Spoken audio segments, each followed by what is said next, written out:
Hello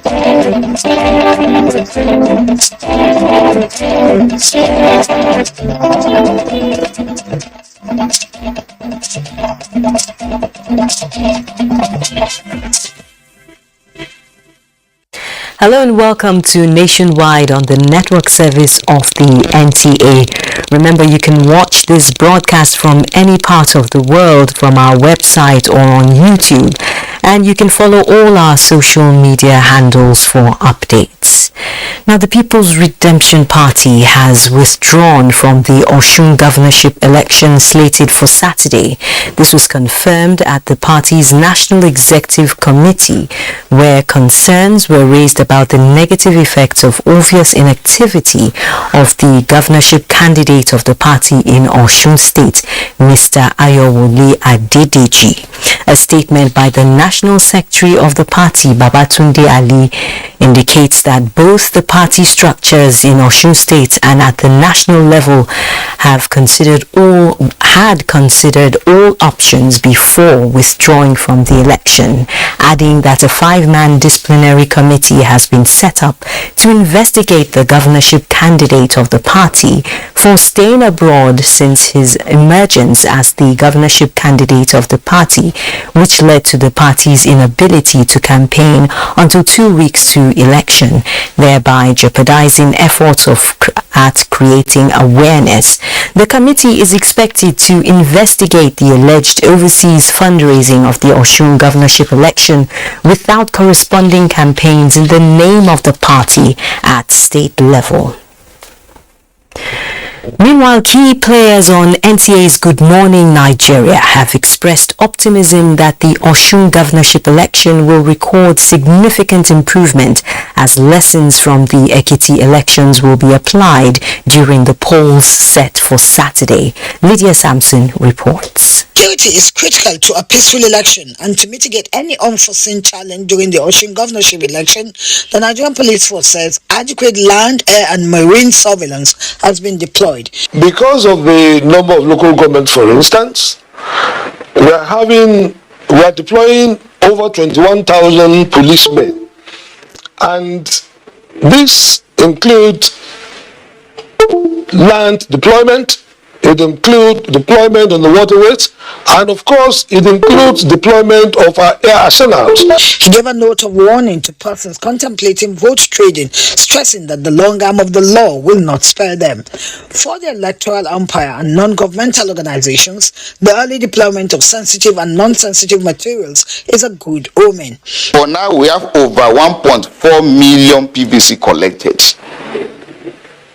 But for the PU and some other things, the data will be collected before the close of office today, and then it will be made available to all the EOs and then to all our PUs. So that will be a determinant factor in determining the deployment and then the issue of a lead of margin in the election. One thing we saw that the INEC did in Ekiti was that for some polling units with a large number of voters, they had more than one BVAS deployed to those polling units. But we saw that in some polling units, they did not have more than one. So we also hoping that there is some level of clarity on how many BVAS will be deployed to polling units, a large number of registered voters, and that this is done equitably.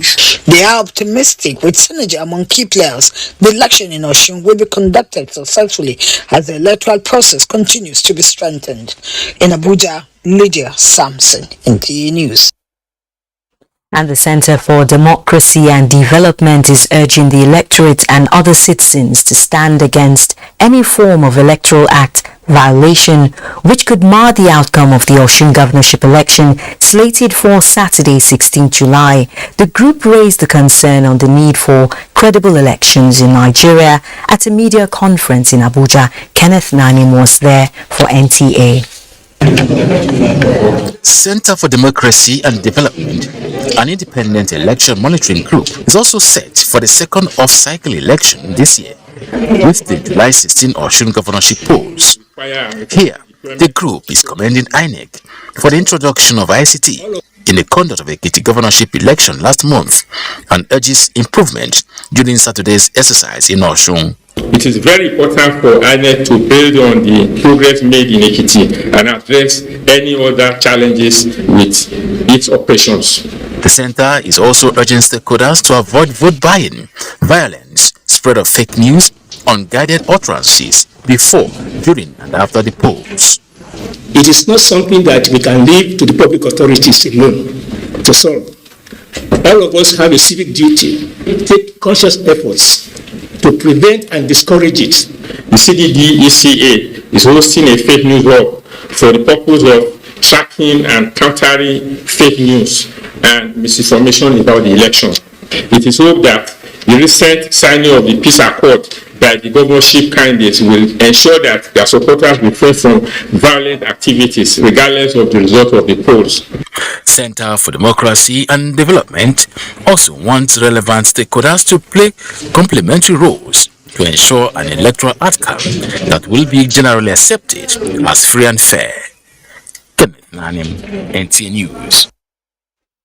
We have a crew in Osun standing by to give us feelers of what's happening since our earlier update on Panorama, and Namdi will be giving us all the latest from Osogbo. Hello, Namdi.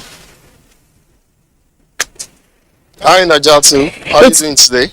Yeah, can you tell us what's the latest? We spoke with Lanre earlier on, who told us that the mood is fantastic and everything seems to be going well. What else is new? That's correct. Well, Najatu, that's correct. Well, you've actually, I think in the course of our transmission today, we've had Larry come on, we've had Bode also come on, and both times they've had to give you updates basically on what's been happening in not just Osogbo, but of course across other parts of Osun State. And just to give you a sense of what we know for a fact, not just for security, but in terms of the ambience around Osogbo, yes, indeed, the town is still very much peaceful. In terms of that, I mean, nothing has really changed other than saying that we're having to see the presence of more security personnel across major parts, of Osogbo, the state's capital. But of course, that's to be expected. It is the eve of election day, and as the clock ticks towards the DR, we expect that there will be increased security. And let me just quickly say here, Najatu, that there are reasons for this. In the days leading to this election, there were some concerning events or occurrences. You recall the attack on the home of one of the candidates of this, participating in this election. Of course, we've had some pockets and incidents that have caused security agencies to actually, spread their wings and try to, increase their presence here. Just to say real quick as well that we know in the reports that we just saw that the police deployed almost over 21,000 personnel. Yeah, when you put that alongside other sister security agencies, we're looking at the figure over 23,000. So, it goes to tell you that, look, security is a key issue in this election, and security agencies are taking that quite seriously. And talking about the ambience, Najatu, I should say, as the hour draws closer, the excitement is building. We do hope that in the early hours, when polls open, it would have, we would perhaps hit a peak at that time. It will probably have built to a crescendo, and we should see people coming out to participate in this polls. Now, there's emphasis on lessons learned from Ekiti. What do you think, what are one or two of those lessons that you think will be applied during the Saturday polls?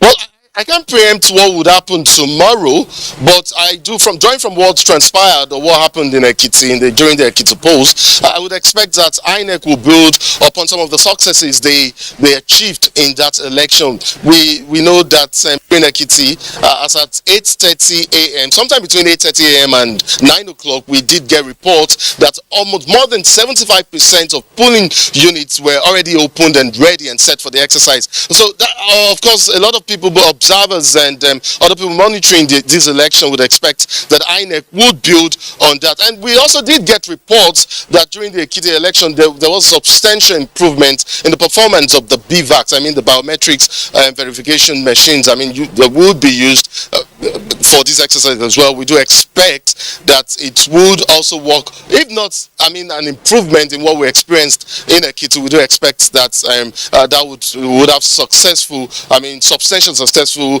operations for the BVACs here in Ekiti. And of course, we would also expect that voters would turn out much more than we saw happen in Ekiti. We expect that Osun people being very political conscious people. I mean, you recall what happened there some years back during the last elections and how, I mean, competitive it was. There was a runoff election. I mean, and some key words in Ife determined the polls. I would expect some intrigues, of course. I wouldn't be surprised if there will be intrigues during these elections. But let's see how it goes, Najatu. After all is fair in election, is it? So I'll say goodbye for now as you hand over to Ibadan. Thank you for the updates. Thank you, Najatu.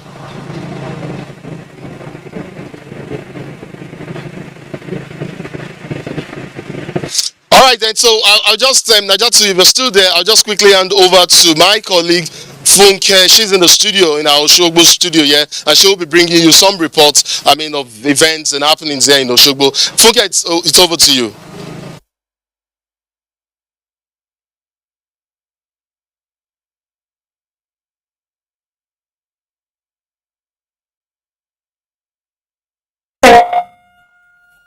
Thank you, Najatu, and welcome to Oshogbo.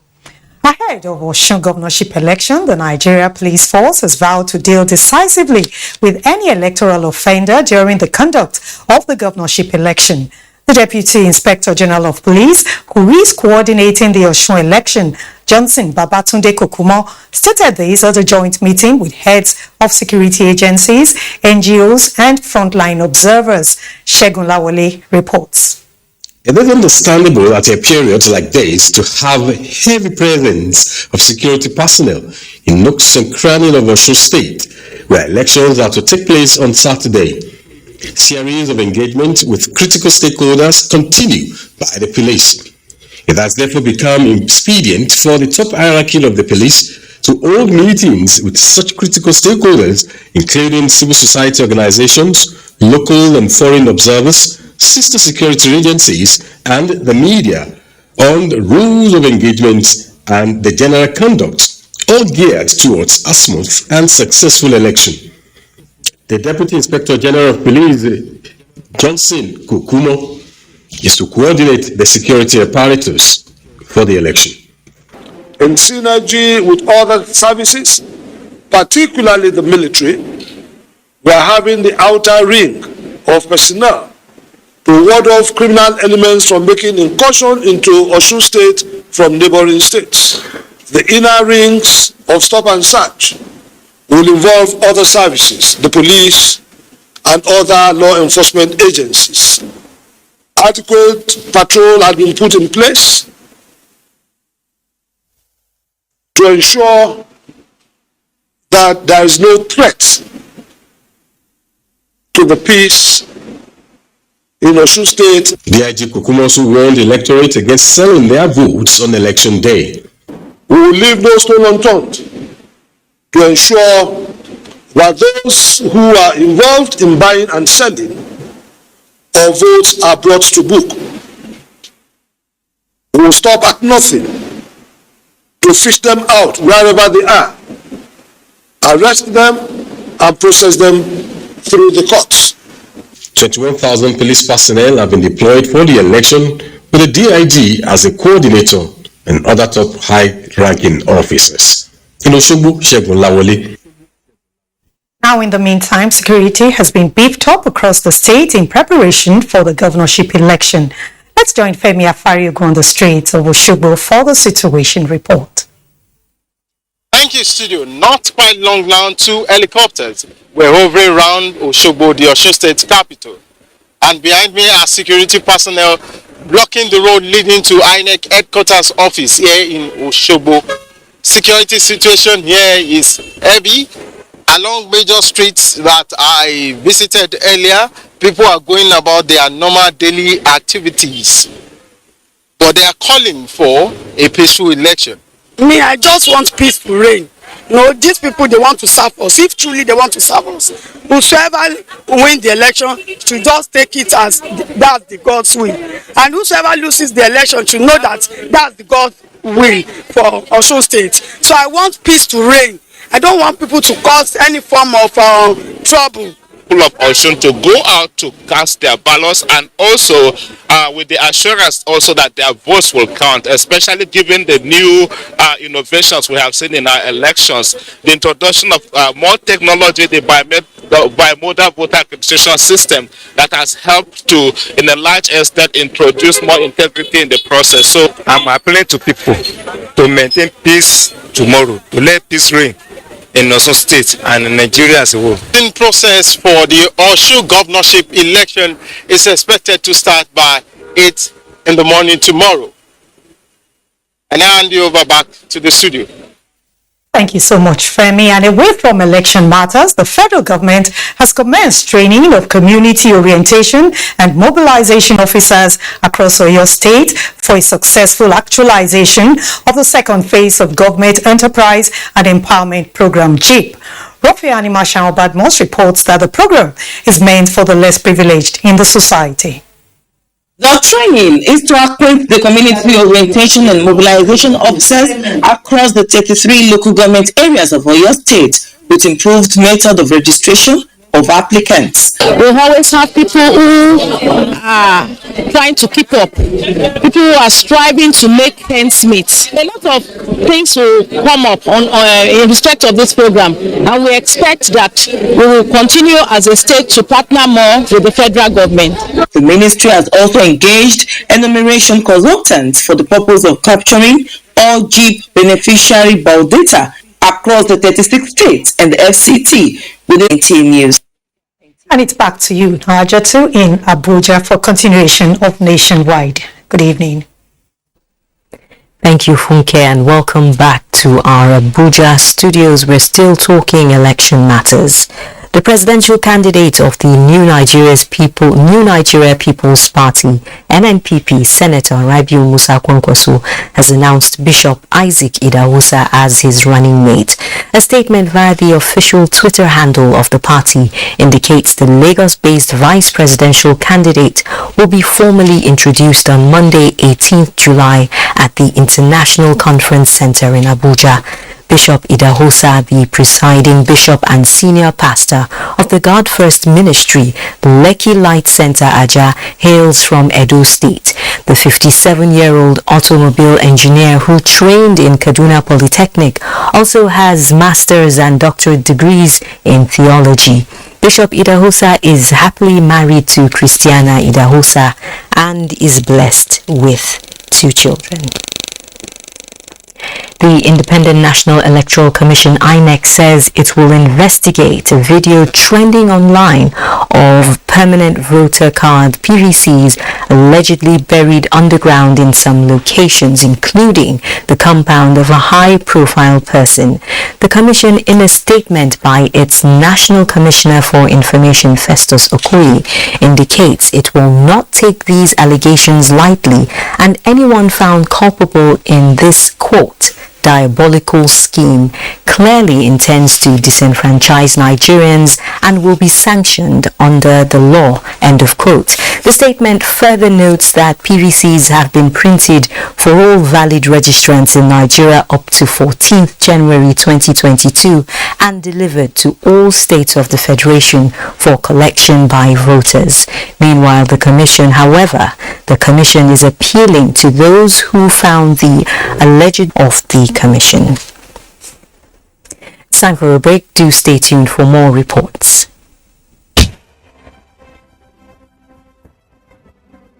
Every day in our country, senior citizens are discriminated against, disparaged, and treated with disdain by those who ought to respect them. We are all complicit in the way we have treated the elderly members of our society as institutions, families, or members of a shared society. Every time senior citizens get offered less than they deserve for the work they do because they are old, poor, and desperate, we are failing them. Senior citizen loses a child, and wow, they must be responsible for their death. Every time a senior citizen gets labeled the rich, is called mad, and shooed out of the way because they have no memory of where they were headed and look unkempt, we are failing them. We say, abeg, it all old, make it do die, make everybody for rest. To ailing parents, uncles and aunts. That's discrimination. That is neglect. When you see an old woman getting beat up and being accused of witchcraft, do not turn the other way. Stop and teach people that white hairs, wrinkles, and hunchbacks are no evidence of witchcraft. Aging comes with a memory decline. Sometimes it's not out of place to have elderly people lose their way, forget details of their lives, and how to properly take care of themselves. When they get to this stage, they deserve your empathy, not scorn. Our ailing fathers, mothers, aunties, and uncles are deserving of quality healthcare and peaceful transition. Make their last moments memorable. Senior citizens have paid their dues. They deserve your care. Stop all forms of discrimination against them today.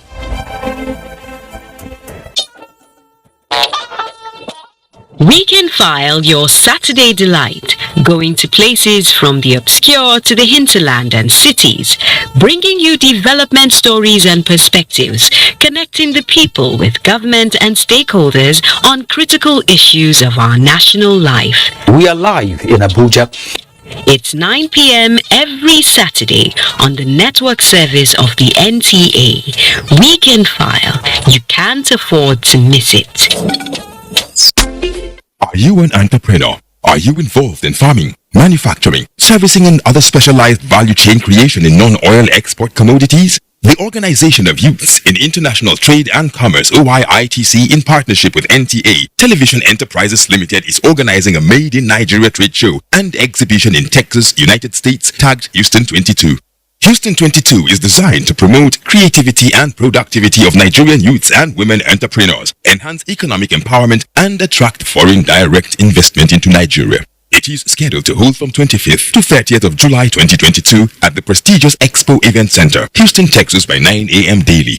For registration, advert placement, and sponsorship, please contact Nafisat on 0803-331-0992 and Chinwe on 0905-596-1514. Chinedu on +1346-529-5236. Chioma on +1281-965-7042. For further details, visit www.oyitc.com or www.ntatve.com.ng. Thanks for staying tuned. 5 months after the industrial action embarked upon by the Academic Staff Union of Universities, ASU, the Minister of Labour and Employment, Dr. Chris Ngigi, says renegotiation for conditions of service required by the various unions have spilled over from their ministries, and his intervention has not yet yielded the needed cooperation from ASU. Lydia Sampson reports. Giving an insight to the contending issues on Good Morning Nigeria, the minister says a renegotiated agreement has not been reached. The head of Nigerian Labour Congress, Comrade Ayuba, is also heading what we call ITU, International Trade Union Organization, of about 160 countries. So Nigeria stands on a good pedestal on labour issue and in the ILO, in the international fora, globally. So we expect to do the best of global practices here. So my role is to make sure that this is done. It says though federal government had accepted the University Transparency Account System UTAS presented by ASU, other unions in the universities also came up with preferred payment platforms, indicating that there is no unity of purpose. Increase for countries only. They will be added to the present university wage bill for 20 billion. it comes down from 560. If you reduce that of the counties, which are the other unions, SANU, NASU, technologies, and it will come down to this. And you add it to an existing 405 billion. And Fiscal Commission of the salaries and allowances of judicial officers in the country with immediate effect, delivering the judgment in a suit seeking to increase the salaries and allowances of judicial officers filed by Sebastian Hon. Justice Osatomwen Obaseki Osage held that given the current socio-economic realities both locally and globally, the salaries of judicial officers are not only low but embarrassing. The court pegged from 10 million naira to 7 million naira as monthly salaries for different levels of judicial officers in the country. The court also held that the failure of concerned authorities to review the salaries of judicial officers since 2008 is unconstitutional and therefore ordered the Attorney General of the Federation, who is the third defendant in the matter, to ensure the judgment is enforced. The judge has said that from now on, in every year or every 2 years at least, the salary should be reviewed. Why not? Today is a watershed. Today is the hallmark of a new dawn in the justice sector of this country. I believe that this fight is not personal. This fight is for everybody in Nigeria. To climate matters now. With the new leadership in the Ministry of Environment, the federal government is now targeting the implementation of the Climate Change Act. Also up for consideration is the expansion of the Ogoni cleanup exercise to other parts of the Niger Delta region. Onengie Fineface reports. Nigeria's Climate Change Act provides legal framework for addressing the triple crisis of biodiversity loss, climate change and pollution. The Act is designed to guide national response to climate change-induced extreme weather events in the country. The Federal Ministry of Environment, with our new leadership, is expected to fast-track implementation of the Climate Change Act, while extending the successes in the Ogoni cleanup exercise to other parts of the Niger Delta region. It's important that we implement the Act so that we can meet all our commitments to the Paris Agreement. Then another area would be in conservation, biodiversity conservation, to make sure that the new protected areas approved by Mr. President are implemented. We have to look at the remediation of the Niger Delta as a whole and not in isolated part. Good thing we've done the pilot in Ogoni, it's working, but we just need to fine-tune that process. It is working, we need to fine-tune the process, and we must commend the President for setting the precedence that yes, this thing is doable. Experts also want the federal government to commence work on the Center of Excellence in Environmental Remediation in Ogoni land, in line with the UNEP recommendation. Onengie Fineface, NT News. Key players at a project closeout for the Sustainable Development Goals Joint Program on Social Protection in the country have recommended upgrading digital payment to beneficiaries of social support in Nigeria in order to prevent waste of limited resources. Adebola Brookslin reports. 6,000 people, most of them women, girls and persons living with disabilities, have benefited from the United Nations Social Protection Joint Program in a bid to accelerate key sustainable development goals in Nigeria. This closeout is to review the social protection policy, benefits and impacts on the poor and vulnerable in the country. This event will reignite our commitment to ensure sustainability of the achievements thus far and improve on the fiscal space to enable all Nigerians benefit from the reviewed National Social Protection Policy. The program by United Nations in collaboration with relevant government implementing agencies has helped in minimizing conflicts of interest among MDAs. That the state has the right policies, the right mechanisms and the right intent to be able to help children and women to access services in a more friendly fashion.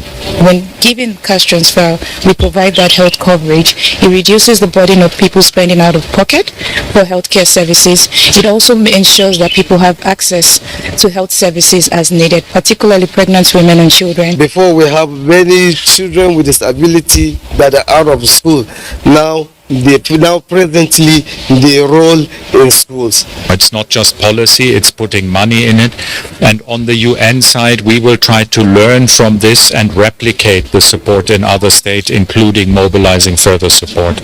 Key players say the $2 million program is contributing to poverty reduction, good health, well-being, and reducing inequalities in Nigeria.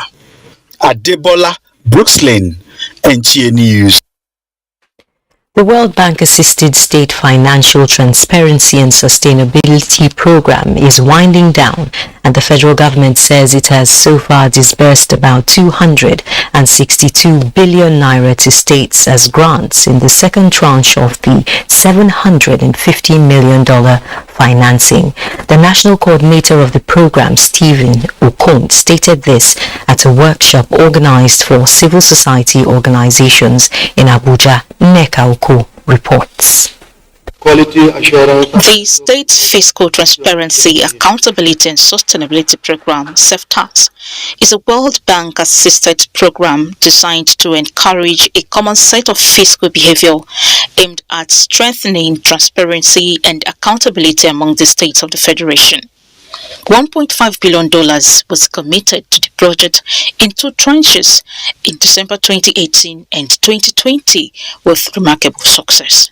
Currently, we are also in the process of making more disbursements for the 2020 APA, we call it, and the 2021 APA. So the 2021 APA, which we expect to disburse in October, will be the last of this disbursement. As the program gradually rounds off, there are concerns about the sustainability of fiscal reforms. This informed the engagement of CSOs for smooth landing of the program. I think this is where the critical game have to come to play. The dangling fund is closing, which means whoever is operating based on the fund will stop unless someone else put a pressure on him. And this is the purpose of this meeting. As CSOs, that is civil society organization, we usually watch, talk, and find out gaps so that we can be able to explain to government, this is where you can do better.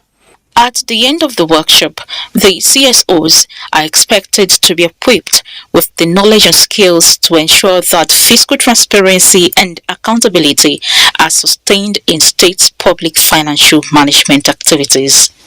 In Abuja, Neka Oku, NTA News.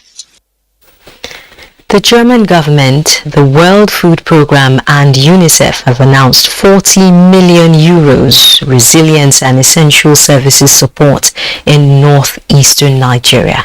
In a joint statement, the organizations indicate 500,000 conflict-affected people will benefit from a new humanitarian and development package. The initiative is aimed at enhancing peace, increasing livelihood opportunities, and providing education, health, nutrition, child protection and sanitation support to strengthen the resilience of vulnerable populations in Borno and Yobe states. Children 0 to 23 months, pregnant women, school-age children, adolescent girls, female-headed households and people with disability will be targeted under the Resilience and Social Cohesion Project to be implemented for 3 years by the World Food Programme and UNICEF.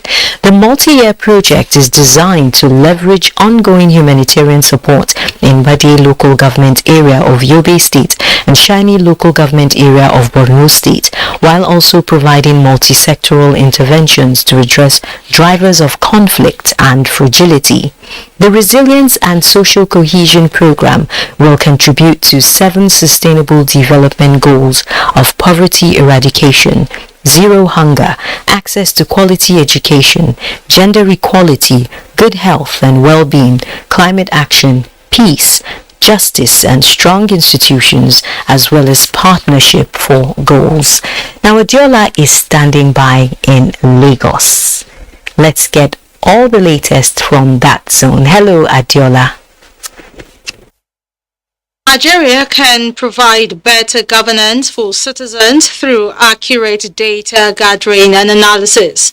Federal Commissioner representing Lagos State, Abimbola Salu stated this at the kickoff of trial census by the National Population Commission in Lagos.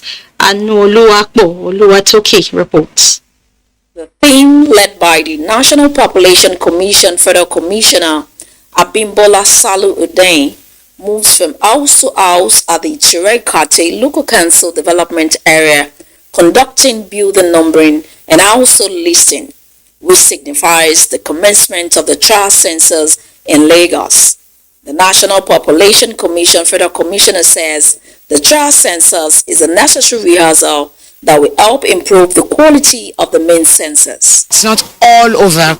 We just picked some pocket LGAs, 9 LGAs in Lagos State. We need more advocacy at the grassroots level, at every level. We expect all the chairmen not just to go out with us, after today, to go back to their people. Tell them. Chairman of Ichireka Local Council Development Area, Ahmed Akpatira, urged residents to be fully involved in the exercise. The trial census is to enable the government to know what our needs, to enable to cater for us. The National Population NPC trial census building numbering and also listing exercise will run till 15th July, while the enumeration proper holds from 19th to 25th July 2023. In Lagos, Anuluakbo Oluwatoki, NTA News. Bringing to the consciousness of users the rights of intellectual property owners and making them pay is all that is needed to grow the sector and better the lives of intellectual property owners. Annie Daniels reports that this was buttressed at the Nigerian Copyright Commission and stakeholders meeting in Lagos. The highly interactive meeting was a platform for concerned parties to air out their views and grievances. We don't have what we call pension. You know, when you say you put in 40 years, 30 years, and then you have to know your pension is your right, your work. Intellectual property owners here revealed that Nigerian entertainment industry is known world over and appreciated. Yet, on the list of Africa's best entertainment countries, only South Africa, Morocco and Cote d'Ivoire are mentioned. More disheartening, they say, is that even at the home front, users of rights materials from broadcast industries to show up their businesses do so without paying compensation to owners.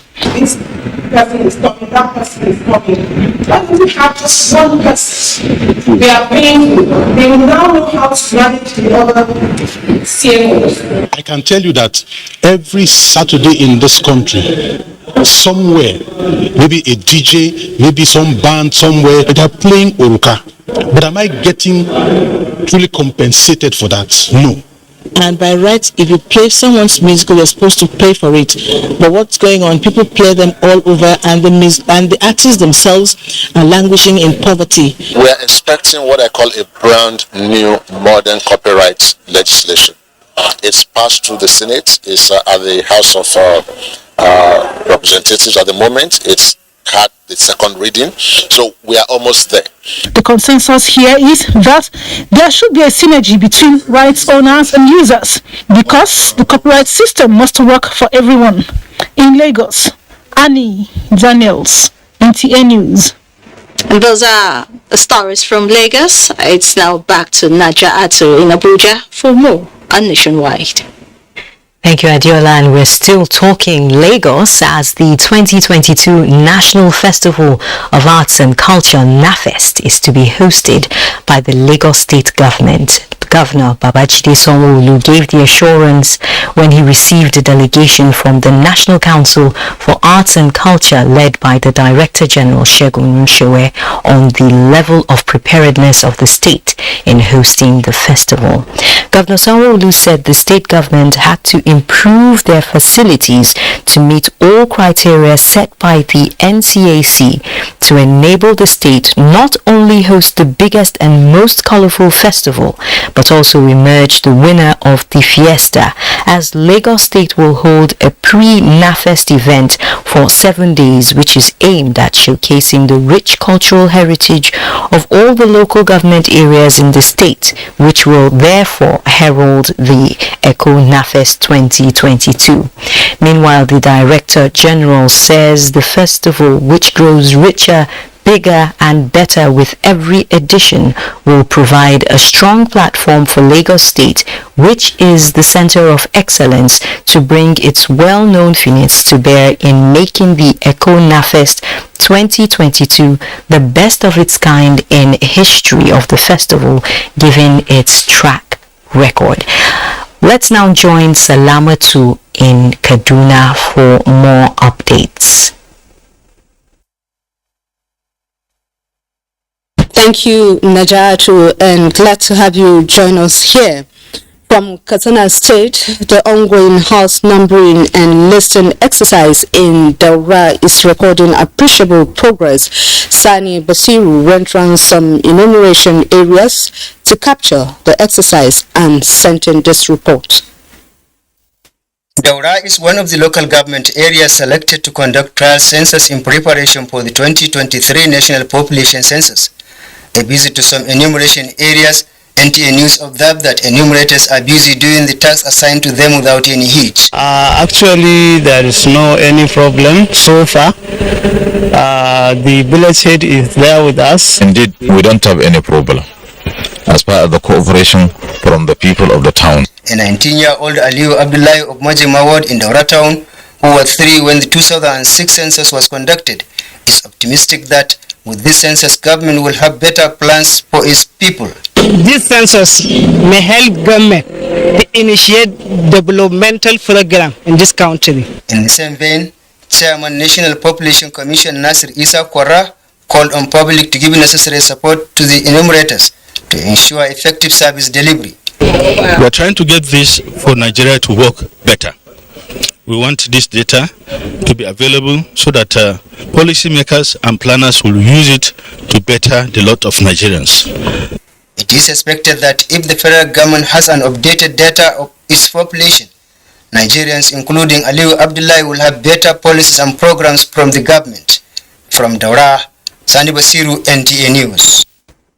And from Daura, Katsina State, Kano State Government is designing a new master plan for sustainable infrastructural and economic development. Governor Abdullahi Umar Ganduje stated this during an inspection visit to the site of some major capital projects in Kano metropolis. Abdullahi Mustafa tells us more. In the last 7 years, Kano State Government has constructed 7 flyovers, underpass and tunnels to ease vehicular movement in the ever-busy sections of the state capital. Of this number, 5 have been completed and put to use, while 2 are nearing completion. This 1-kilometer bridge being built within the Kano Central Business District is designed to end traffic congestion around Kantunkwari Textile and Konosinga Essential Commodities markets. It is expected to be ready before the end of this month. Governor Abdullahi Umar Ganduje, who expressed satisfaction with the quality and pace of work so far executed, assured of plans to sustain this infrastructural revolution. We have done design so that subsequent governments will have a master plan to build on that. And in few years' time to come, Kano State, Kano Metropolitan City, will be compared with any other mega city in the world. He also disclosed that President Muhammadu Buhari is expected to be in Kano to inaugurate these and other mega projects before the end of September. In Kano, Abdullahi Mustafa, NTA News. And that's our package from here. The Barbary from our Port Harcourt Network Center is next with her stories from that end. But after this time out, stay tuned.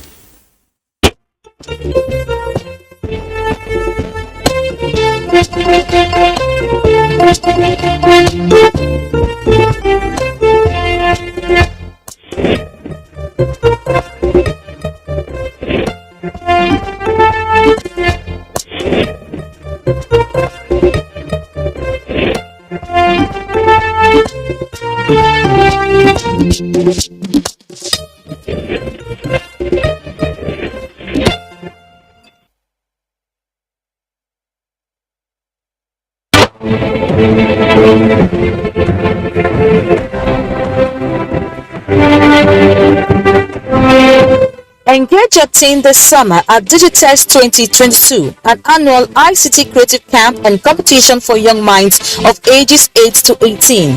With the theme Connecting Technology, Energy and Climate. Date Saturday, August 13 to Sunday, August 21st, 2022. Venue, Top Faith International Secondary School, Mpatak, Akwa Ibom State. For registration, visit www.digitalpairs.org. For information and inquiries, call 0807-782-3307 or 0807-782-3308. For more updates, follow us on social media, Facebook, Instagram, Twitter, and LinkedIn at Digital Peers. Digitest is brought to you by Digital Peers International in collaboration with the Akwa Ibom State Government.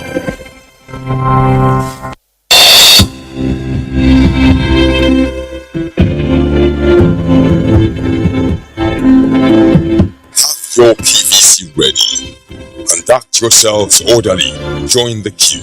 Cast your vote secretly. Thumbprint correctly. Do not waste your vote. Do not sell your vote. Secure your future. If you sell your vote, you have sold good roads, electricity, water, education, good health care, etc. Be part of nation building. Cast your vote for honest candidates. Shun electoral violence. You could lose your life for nothing, for nothing, for nothing. This message is from the National Orientation Agency. Hope itself is life. Once you lose hope, you lose life.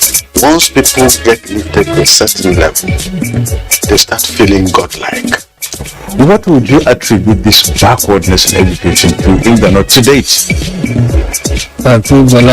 What's right is right, what's wrong is wrong. And the program is reflection.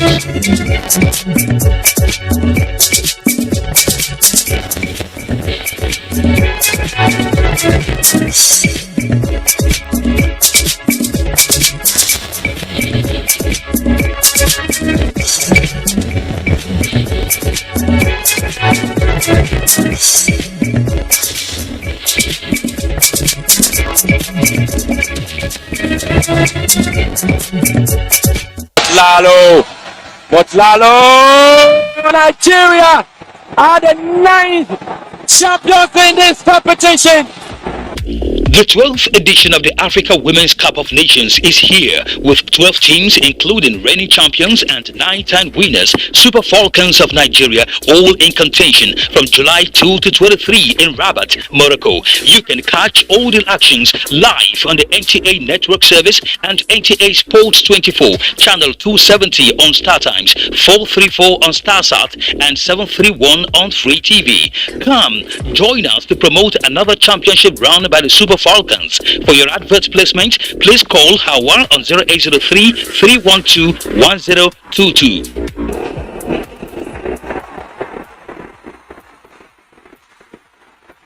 Africa Women's Cup of Nations, Rabat 2022. Game on!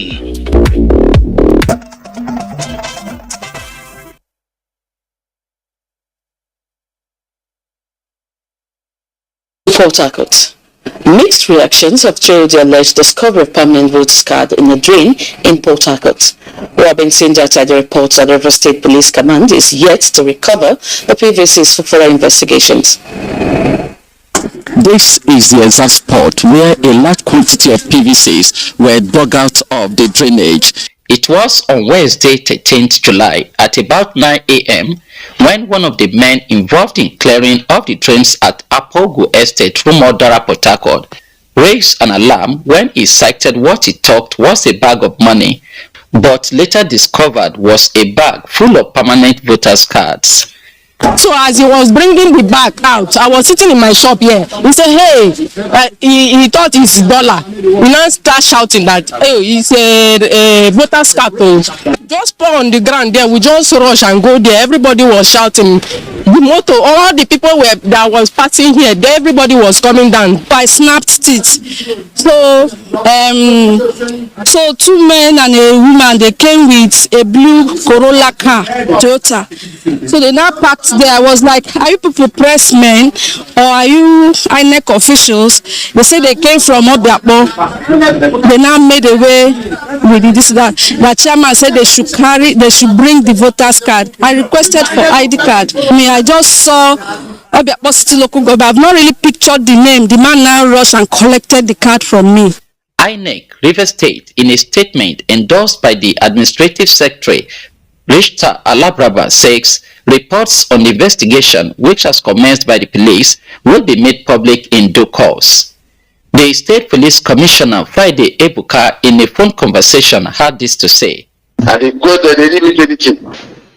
They asked the DPU that one thing, they did not see anything. Asked the DPU that should make a inquiry, ask people. They did not see it. And I asked the INEC whether their own is missing. They said nothing is missing. Efforts to reach Obiakpo Council Chairman at the time of filing this report proved abortive. In Port Harcourt, Robinson Delatede, NTA News. The Rivers State government is concessioning 9 of its factories. It has also signed an agreement with the Canadian-British University to enhance their operations and create more jobs for the people in the state. Paul Abel reports.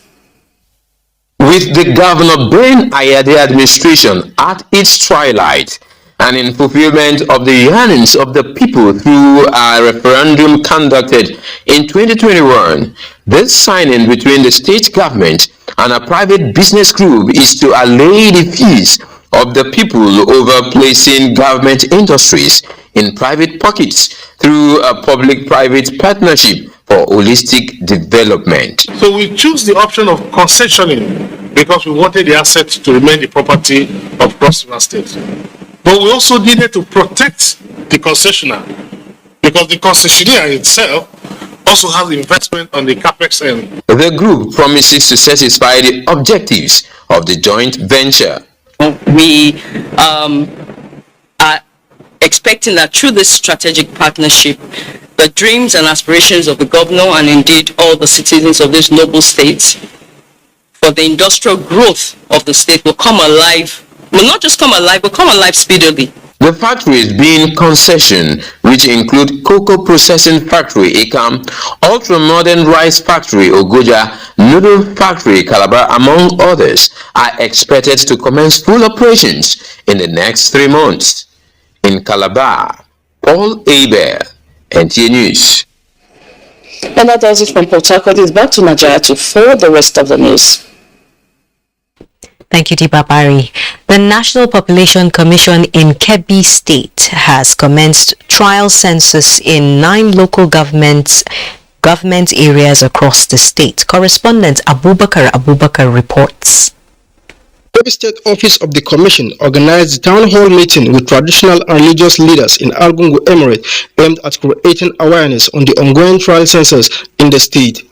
Federal Commissioner of the Commission, Dr. Halarubala Jikan Daudu, explained that the trial census was mainly to enable the Commission to test the efficacy of the technology to be used for the exercise, as well as improve the know-how of their staff.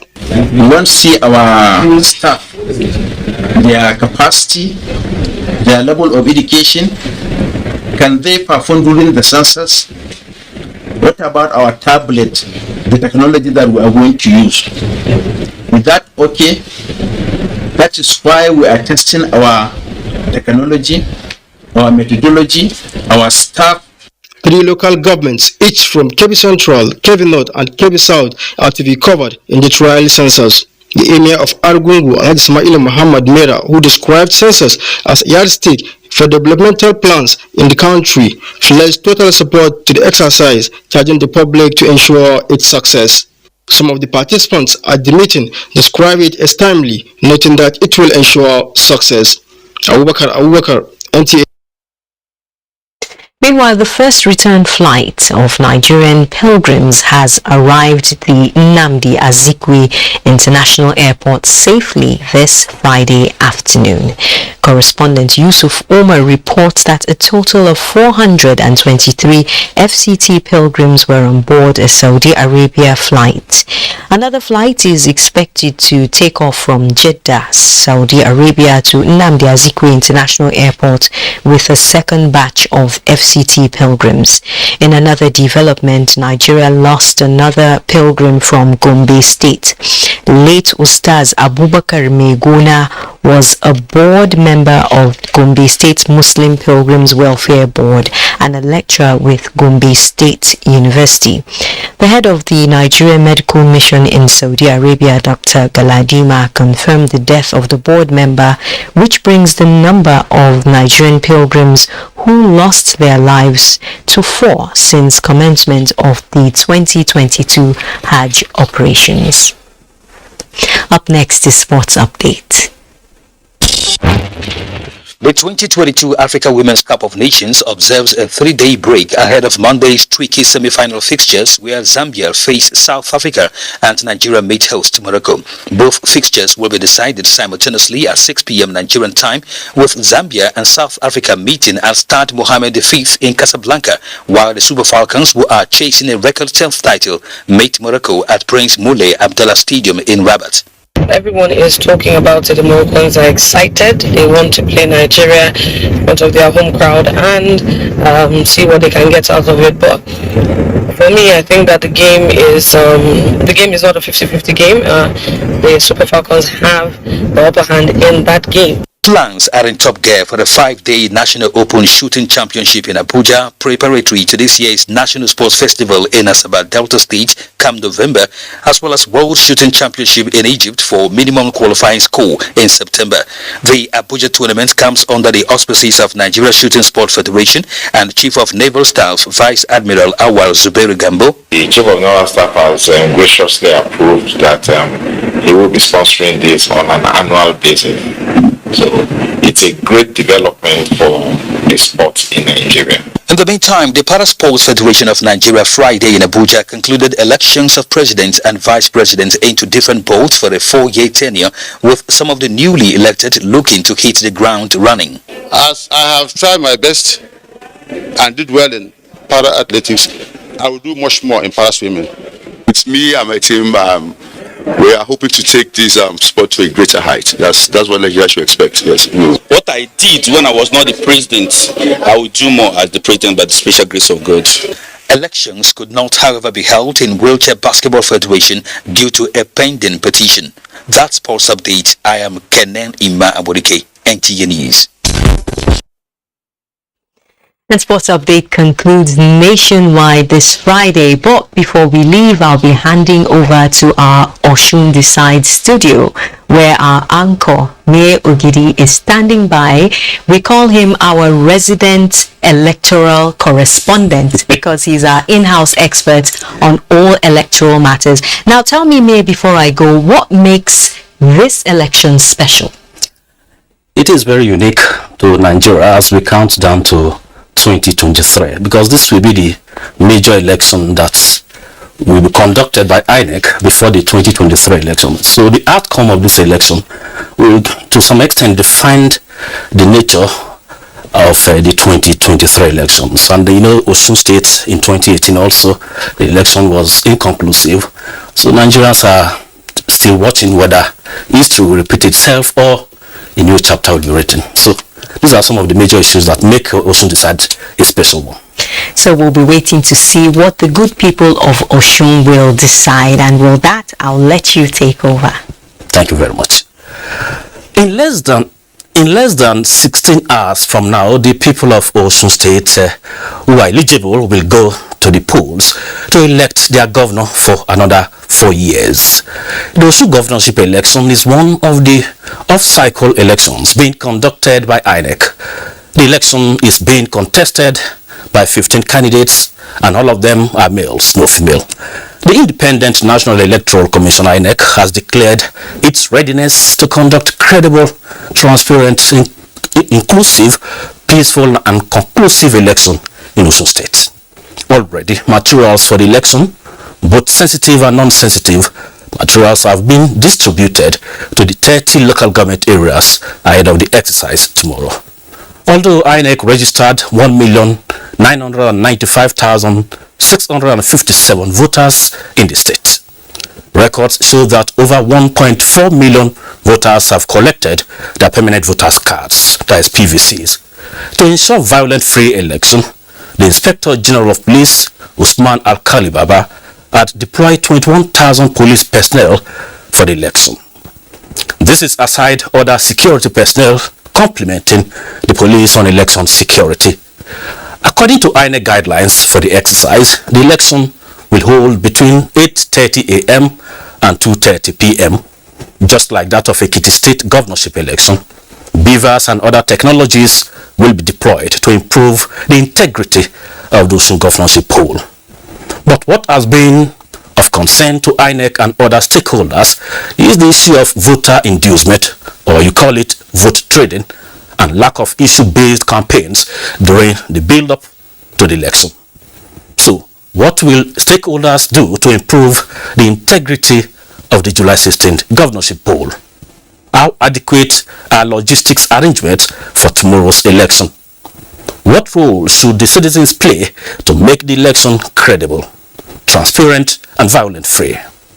Good afternoon and welcome to Osun Decide Studios on the network service of NTA. My name is Mie Ogede. Thanks for joining us. In the next few days, we shall bring to you proceedings at Osun State governorship election scheduled to hold tomorrow, Saturday, 16th July.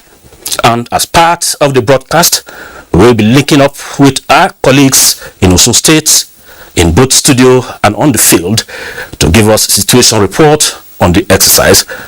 So, let's keep our fingers crossed as the people of Osun State decide who becomes their governor in the next 4 years.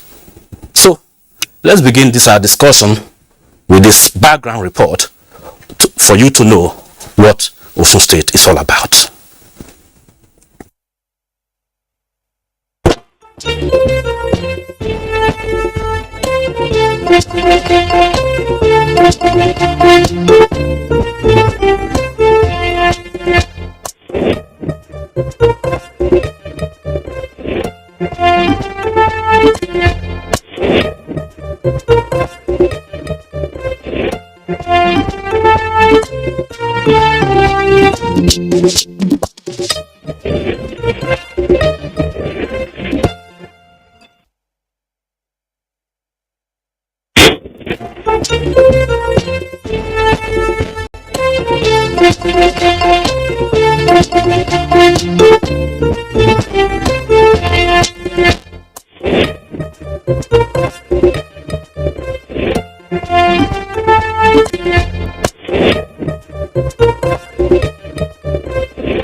Come July 16th, political activities in Osun State will reach its climax as residents of voting age go to the polls to elect the governor that will pilot affairs of the state for the next 4 years.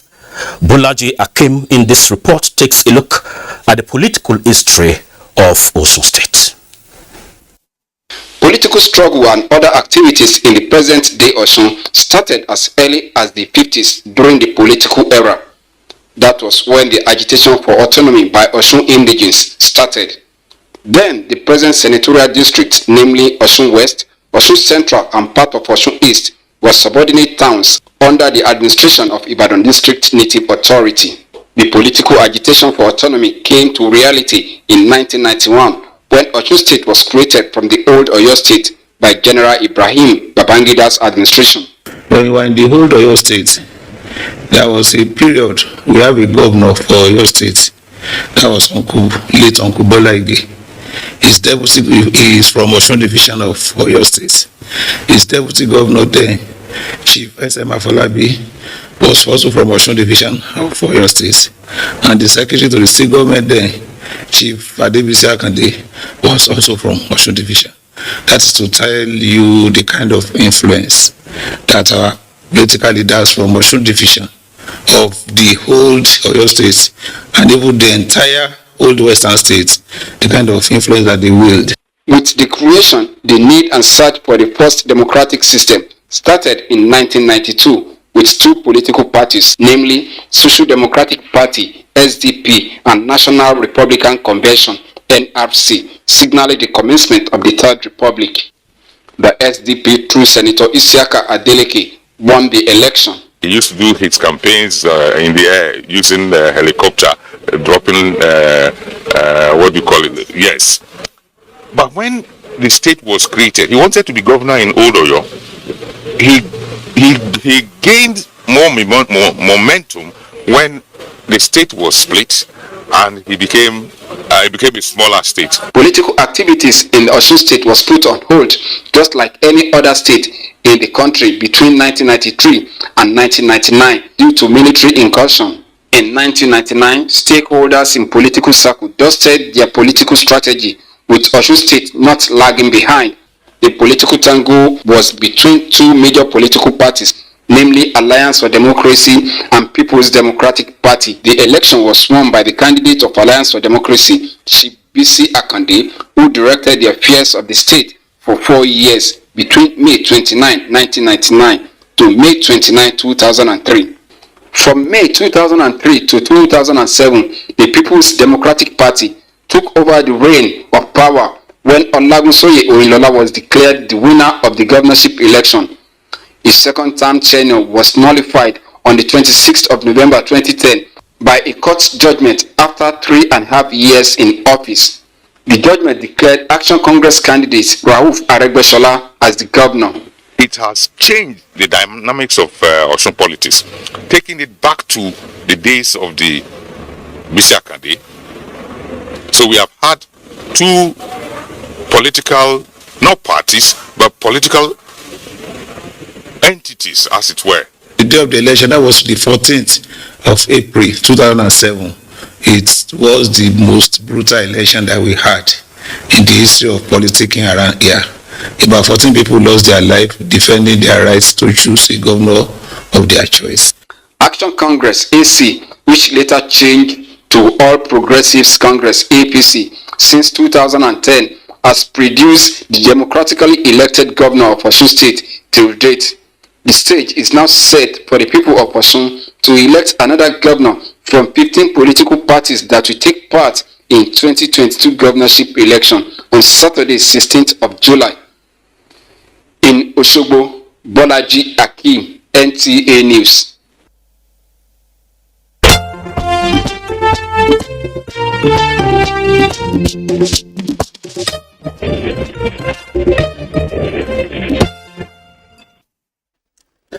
The stage is indeed set and the studio is also set here.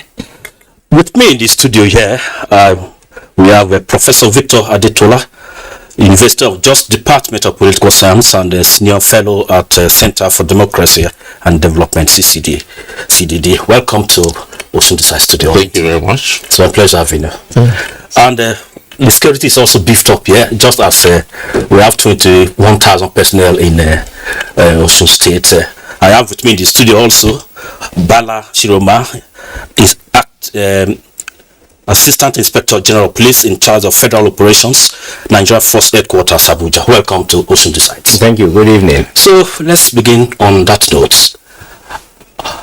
Are the 21,000 police personnel deployed in Osun State and other security agencies, some consider that as an intimidation? Is it truly, or for their safety? I don't think it is it amounts to an intimidation. It is just a show of how prepared we are to ensure that election is conducted in a free and fair manner within that environment.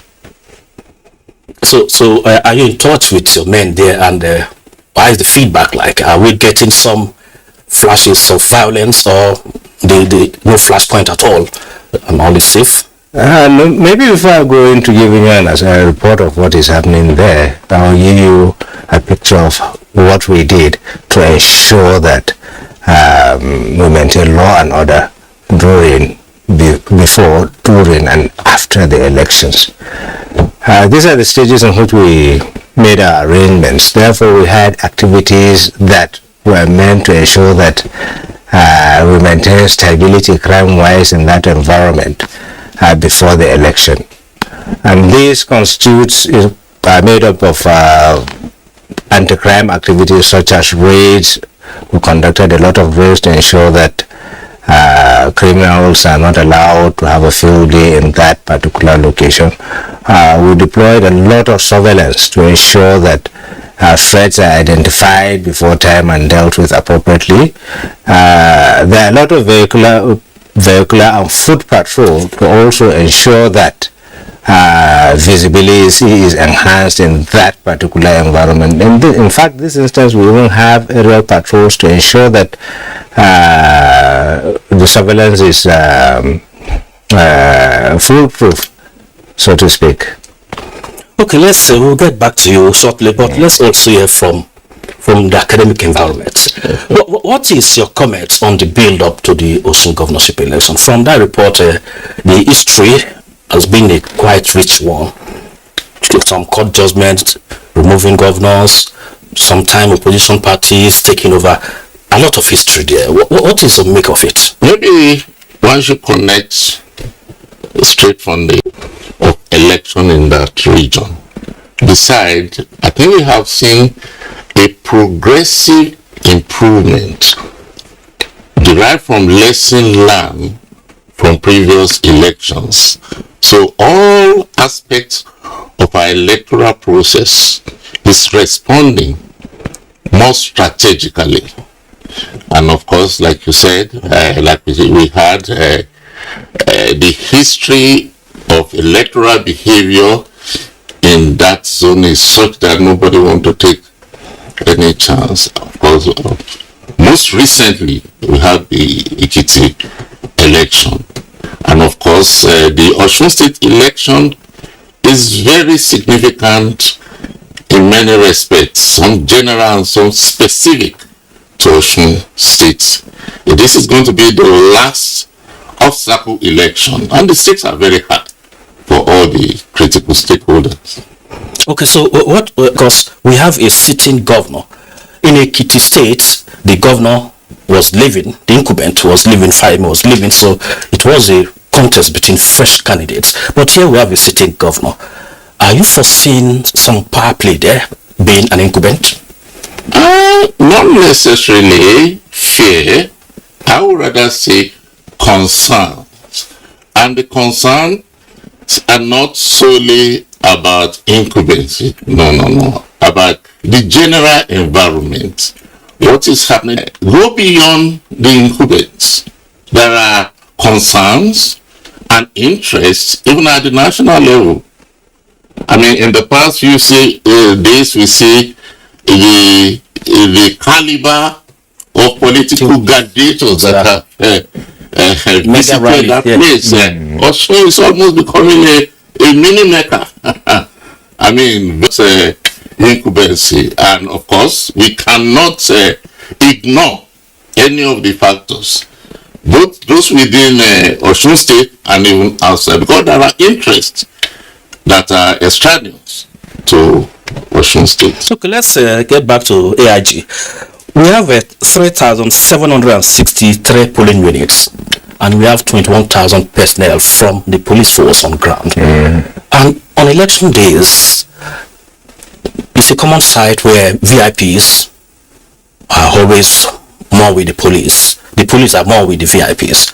What measures is the police force taking to ensure that all strata of the society are protected, including ordinary voters? Well, let me start with deployments to polling units. This time around, we are deploying to polling units by name. We've done a lot of analysis, threat analysis, so on and so forth, and adequate deployments are made to ensure that there is no breakdown of law and order. Take for an example the 3 senatorial units. We have deployments of police mobile personnel within these locations. Areas where the attendance is or previous history of tension in that particular location, adequate deployments have been made to ensure that there is no breakdown of law and order around such areas. In respect of VIPs, don't forget that there will be restriction of movements, and no VIP will be allowed with police personnel on election day. This is all in a bid to ensure that there is no use of security personnel in any of the polling booths. Okay, logistics is another issue. Some of your men will be going to polling units where maybe they have to cross rivers and all that, and safety is very important, because we don't pray for any accident or mishap, but we have to be proactive. Safety wise, what efforts are in place to ensure that those especially going to the riverine areas are adequately protected in terms of life jacket and rest? Well, that is being provided, because going to riverine areas, it is usual that adequate safety measures such as life jackets must be provided, most especially because we have some that cannot swim. As I said, no single individual is being posted to a polling unit alone. There will be 2-3 people in each of the polling units to ensure that they are adequately protected. We are quite aware that those posted to polling units are unarmed. We are also making provisions within the closest distance to ensure that these unarmed men are also given adequate protection by our men that are armed, who are not necessarily deployed to polling units, but they will remain at a distance where they will be able to ensure that there is security of all persons at polling units. Okay, let's get to Professor Victor. You have also from CDD. That means you have a lot about electoral issues and logistics wise. Issue of INEC officials getting to the polling units late sometimes. It's been a perennial problem. What advice will you give to INEC so that the officials can be deployed early? Well, at CDD, what we are doing is doing the monitoring and tracking of all aspects of the electoral process and using data so that our analysis are evidence-based, not just hearsay. And of course, there are a lot of analysis and a lot of study. Where things are today, as at yesterday, the Election Analysis Center has issued a first statement, that is not only for INEC, but other critical stakeholders in the electoral process.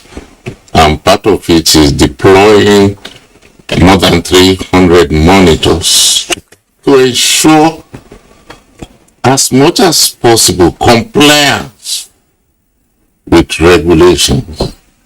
And if any unwholesome attitude on the part of any player is observed, of course, there are laid out channels to make that available and to pass that information and message to the appropriate protest. And your center has also released a statement on its observations build up to the election. Can you share that content with us? What are the things you observed?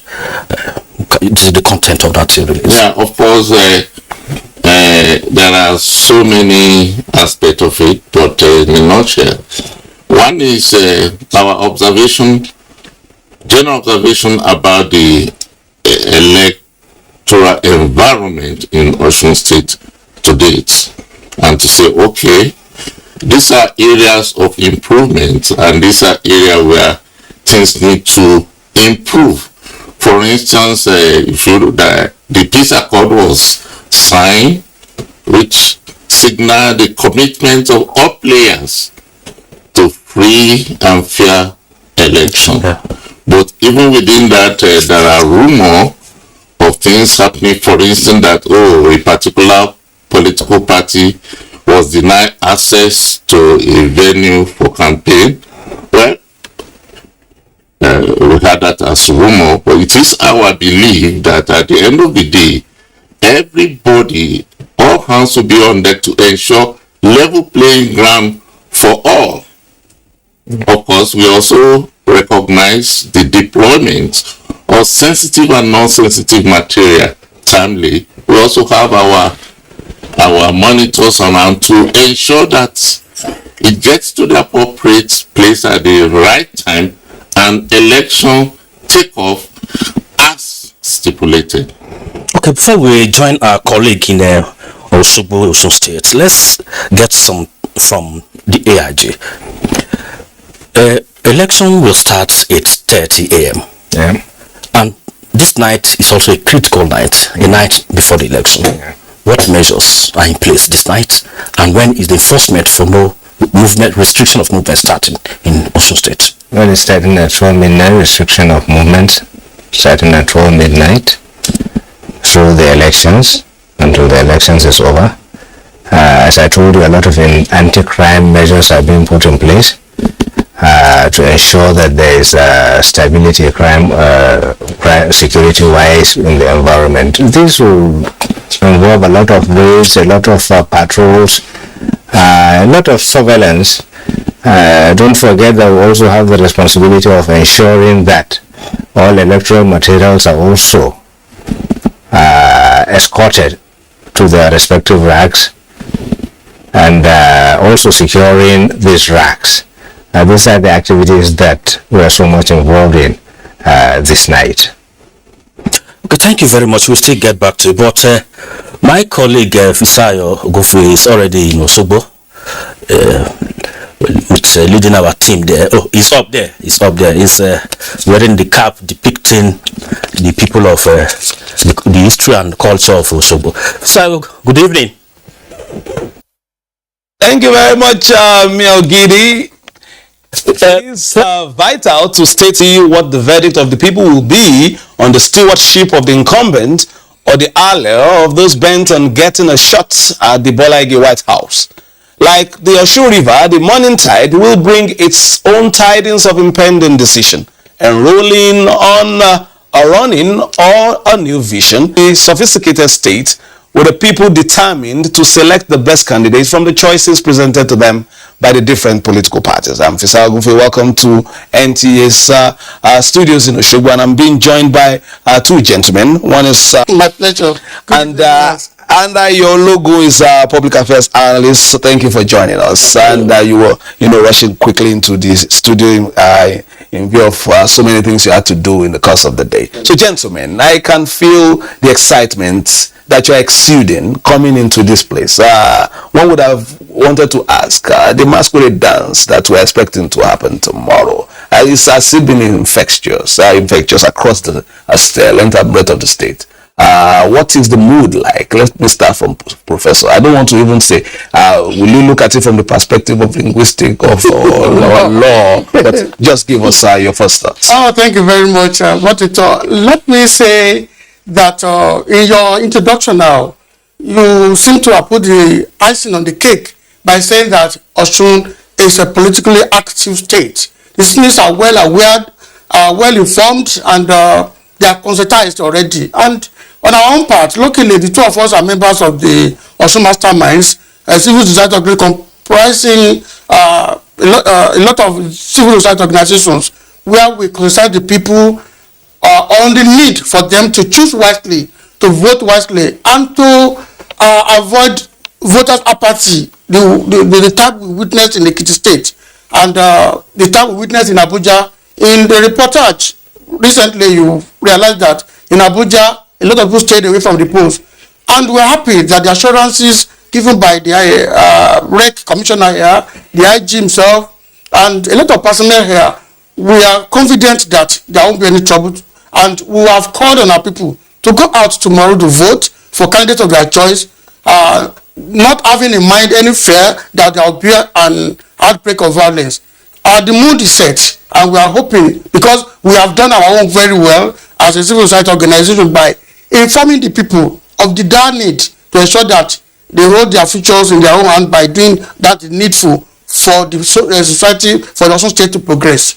All right, the name of your logo perhaps, suggests military ancestorship or something, ancestral leaning. But let's ask from you your impressions in the past week.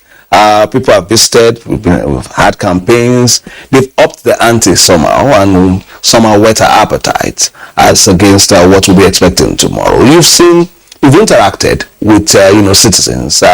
What has been, the mood like in terms of their expectations, and are you expecting a huge turnout come tomorrow? Yeah, thank you very much. Just like you said, the people have been conscientized. The mood in the city, in and around the major city, and of course the hinterland across the states is portraying the fact that the people are ready to carry out their duty, to carry out to not to get disenfranchised and ensure that they cast their vote tomorrow. I can assure you that wherever you go to in different parts of the state, I've been to the fellow government of the states today, and I can assure you that the moods and the feeling are shown clearly that the people are willing to do that, which would set the state on the path of greatness, on the path of awesomeness, and to ensure that whoever leads the state from tomorrow, by the money that will be given tomorrow, will lead the state to the path of greatness. There have been, the antics have been upped, just like you said, unlike in 2018, that people were skeptical. Although they came out with calculator.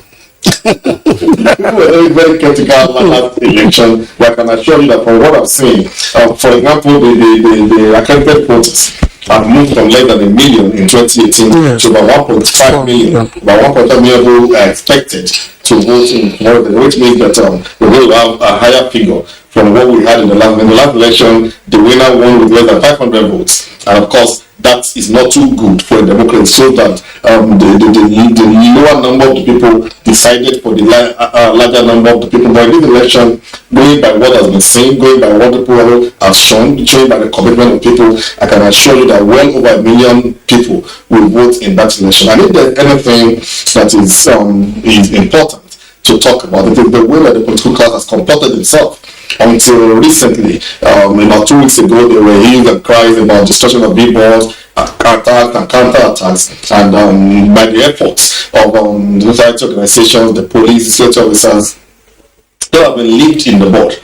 A few days coming to the election, it is clear that violence will not characterize that election. Even when we thought hell would be let loose a day or two ago, when there was supposed to be a clash between the PDP and the APC, everyone was surprised at the maturity by which the political class carried and portrayed themselves, which is an indication that going into the poll on Saturday, there will be less price. And another thing which I just got wind of before coming to the studio is that some individuals who have been identified to likely cause the breach of peace in different parts of the state. At a few hours before coming to the studio, a number of them have been picked up, which shows that the security operative are not only active, but they are working on serious intelligence, which will further ensure that people are not kept in perpetual fear. The people will come out tomorrow to vote, and it's certain that the vote would count. Whoever wins tomorrow will be winning by the mandate of the people. All right, let's just whet your appetite. It's not a very old state, when we look at states, creation in Nigeria, but it's a relatively new state with a lot of old monarchies. But let's whet your appetite with this. Osun State is known globally for its cultural essence. It is home to the cradle of Yoruba people, with iconic rivers and cascading waters of life, breathing rocks that house warriors of yore, monarchies with centuries of history. Our first report attempts to remind us of some of Osun State's charm. Osun State, The State of the Living Spring was created in 1991 from old Oyo State with Osogbo as the capital. The state's name was derived from the river Osun, the venerated natural spring that is manifestation of the Yoruba goddess Osun. Osun State is bounded in the west by Oyo State, Ondo and Ekiti State in the east, Kwara State in the north, and Ogun State in the south. The 1991 population census puts the population of the state at 2.2 million. The state is made up of 30 local government areas with over 200 towns, villages, and other settlements. The state has a considerable number of highly urbanized settlements, some of which are Osogbo, Ile-Ife, Ilesha, Ikirun, Iwo, Ede, Ila-Orangun, Ikire, Ilobo, and Ejigbo. Others include Iketumodu, Magan, Okuku, to mention a few. Yoruba and English are the official languages of the people. Islam, Christianity, and traditional faith are practiced in the state. The people of Osun State are mainly civil servants, traders, artisans, and farmers. Among other prominent occupations are hand textile, tie and dye, adire, calabash carving, and mat weaving. The state has many federal and state parastatals. There is no doubt that the annual Osun Osogbo Cultural Festival that usually comes up in August attracts thousands of devotees across the country and beyond. The festival includes nationals of the United States of America, Brazil, Cuba, Trinidad and Tobago, Canada, and other nations of the world. All right, of course, just to give you a feel of what you are already enjoying right here in Osogbo. I know you guys also give viewers a feel of the political history as well of this country, of this state. And of course, you know, it is the seat of some of the most iconic tertiary institutions in the country. I was talking about the Obafemi Awolowo University, Ile-Ife as well. And of course, you know, how very close to the tradition, the people here. So let's come back to you. In the weeks leading to the election, the political parties have come out and spoken, apart from trying to sell the candidates. A lot of people have been saying that it's also their job to also preach peace. It's not just about getting the podium and strolling into the Bolage White House. It's also an opportunity for them, to also come close to the people, sell the manifestos, as well as also preach peace so that we can have a seamless process. But were they able to do that? Convince the electorate that that is the way to go? Unfortunately, no. And that has been our own concern as members of the civil society organization. Because if you recall, in many of the releases and the press conferences we have had, we made it abundantly clear that campaign should be issue-based, not use of abusive words, exchanging hot words on one another. Unfortunately, also, you find that when you have an overview of the parties we have in Nigeria, there is a manifestly lacking ideology. That is why it is easy for one person to cross another party. It's easy for a member of opposing party to be the chairman of this party, and so on and so forth. And that was why we kept in two conferences we had in the past, monthly conference at that. We made it abundantly clear that people should not just talk is cheap, like we say in journalism. It's easy for someone to just come out and say, I'll do this, I'll do that. What is the mental magnitude of the personality coming up to ask for our votes? And what is the track record of the personalities? And how are we sure the people will deliver on the promises? So the last ones, about 2-3 weeks ago, there seems to be a paradigm shift in this direction, probably because they have listened to us, we have criticized them a lot, because it is not just easy for people to come. and say, this is what I'm going to do. You made mention something now, and that is very instructive. You said also it's a relatively new state with old monarchs. It's not just that. When we talk about political activism, you recall that in the old Oyo state, where Osun was, created from, when we have the governor, Chibola at that time, the deputy governor also came from Osun, and the secretary to the government, that is SM Afolabi, deputy governor, and Chibisa Kande as secretary. So even when Oyo was divided into two, the bulk of the civil service, came down to Osun state, and that's why we seem to be the bulk of what constitutes the old Oyo state, just like Ondo and Ekiti. So in essence, we are saying that this state, people are so highly conscientized as to the trajectory of politics. That is, by the way. And if you go back to even the First Republic, probably they relish the issue of abuse. You remember the AG, when people are saying that is, palm trees are only found in the forest. And they are using the abusive word on the NCNC, the cock. They say, bring me cock. I will slaughter it, and it is like that. Those things, those relics are still with us today. But it is our duty as elites now to ensure that we put this to them. Because we know that the problem we have in our society today, the country at large, is the issue of insecurity. So, and when we look at the example use of language, it can trigger violence. And that's why we have warned that they should focus on issues. And not even the issues should not be, I will do this, I will do that. How do you want to go about it? What are the templates for you to achieve those aims?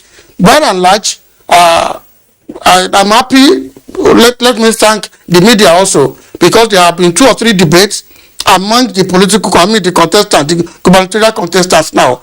And from the debates now, people at home should be able to make informed choices when it comes to tomorrow's election. All right, let me come to Mr. Ayologun.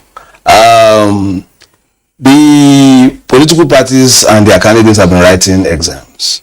In the past few weeks, they've been writing exams. And for the incumbents, they had some years to do that, to convince the people. The people will mark those scripts tomorrow. In the morning, they'll start to mark, to assess all the candidates. What should be the marking scheme from the people this time around? What should they be doing? There were allegations in the last election in Ekiti State that what you needed to use to pass was just about 5,000 per voter. So what should be the expectation now for tomorrow, especially from the perspective of the people? What should they be looking out for, and what should they be doing to fix the next 4 years? The parameters seem to be different from 2018. In the election in 2018, all the aspirants were new ones. None of them had held any political position. None of them had a political post. So it was on the basis of what I'm capable of doing. It was more on promises. I will do this, I will do that. But in this present election, there's one of them that has an advantage, the incumbent. It can now be judged not by what he promises to do, but it can now be judged by scripts. It can now be judged by what he has done in the last 3 years. We had 4 other major competitors. There are 15 of them competing in this election, but there are 5 major ones, and others do not have what we can be judged with. Why the incumbent can call it? Let me quickly cut in. Some of the parties say there's nothing like major one. Come on election day, you will find out. I don't want it to look like they said no, on election day you will find out which. Definitely. I agree with you. What I'm trying to say is that of all the contestants, there is one that can say, please judge me by what I've done. Others are coming to the election with promises of what they are capable of doing. But in all of these things, there is something that Osun State is known for. Just like Professor Electoral said,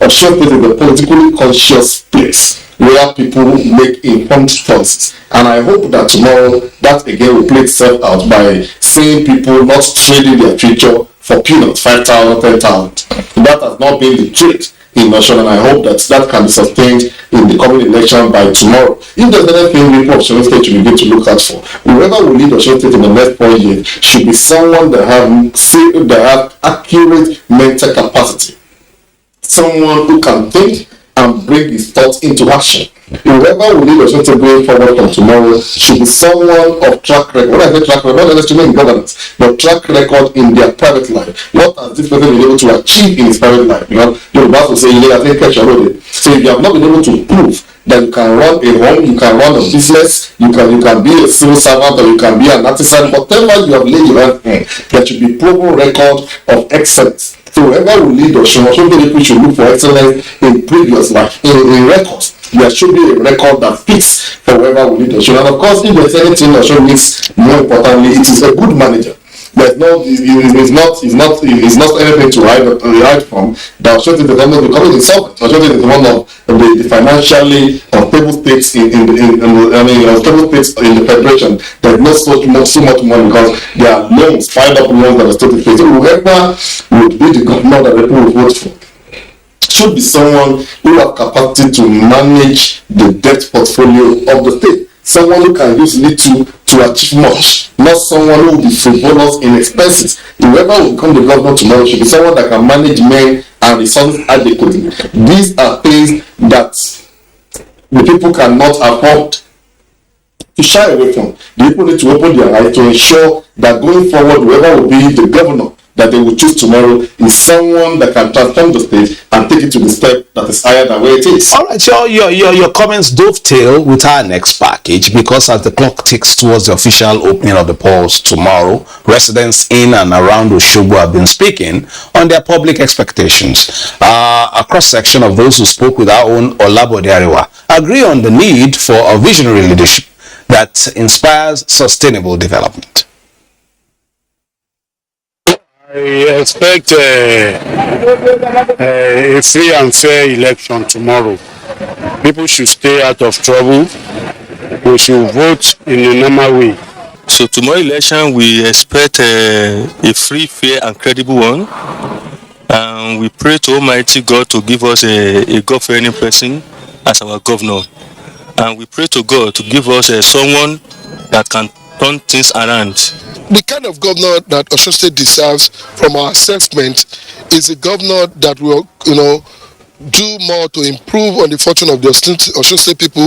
Is the kind of governor that has the education, the knowledge, the expertise, and the understanding need of the people of Osun State, which are, of course, basically, basic necessities required by the people. A governor that will be committed to education, that will be committed to the improvement on the healthcare of the people, that will be committed to the welfare of the people, particularly the workers in the state.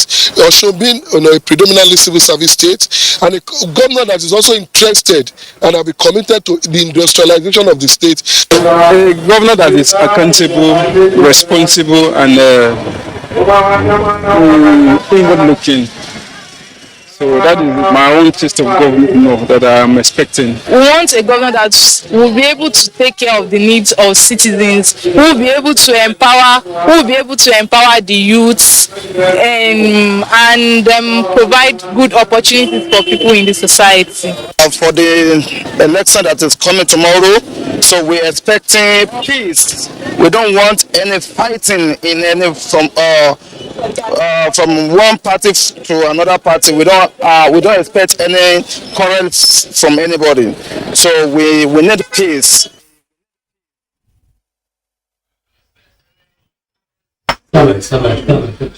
All right. Views from a cross section of people in and around Osogbo. I want you to, give us, a little bit so that people will know, perhaps the leanings of the state in terms of the distribution and the areas where some of the huge numbers come from in terms of population spread and, the voting power of the different zones within the state, so that the rest of the nation can have an idea. So by the time we start looking at, people ballots being, rounded off tomorrow, we'll know, begin to look at our figures. And like the last time, calculators came out, even abacus at the time. So let's hear from Prof. Well, the single largest sub-ethnic group in Osun State are the Judicial people. So there will be a lot coming from that side. Then when we look at under federal constituency, the Igbo, Irewole, Isokan Pomo, Ikire, and so on and so forth, there will be another major block there. Then the Ife zone 2. There is Ife Jesa. But let's look at the Jesa alone now. The Ife block 2 will come up with a lot of vote. But Osogbo, being the state capital, who seems to have the largest in terms of voting pattern. It's not just a matter of population here now. Just like my colleague here said, voting apathy shouldn't be a major issue tomorrow, because like you said, we have prided ourselves as being so politically conscious and active.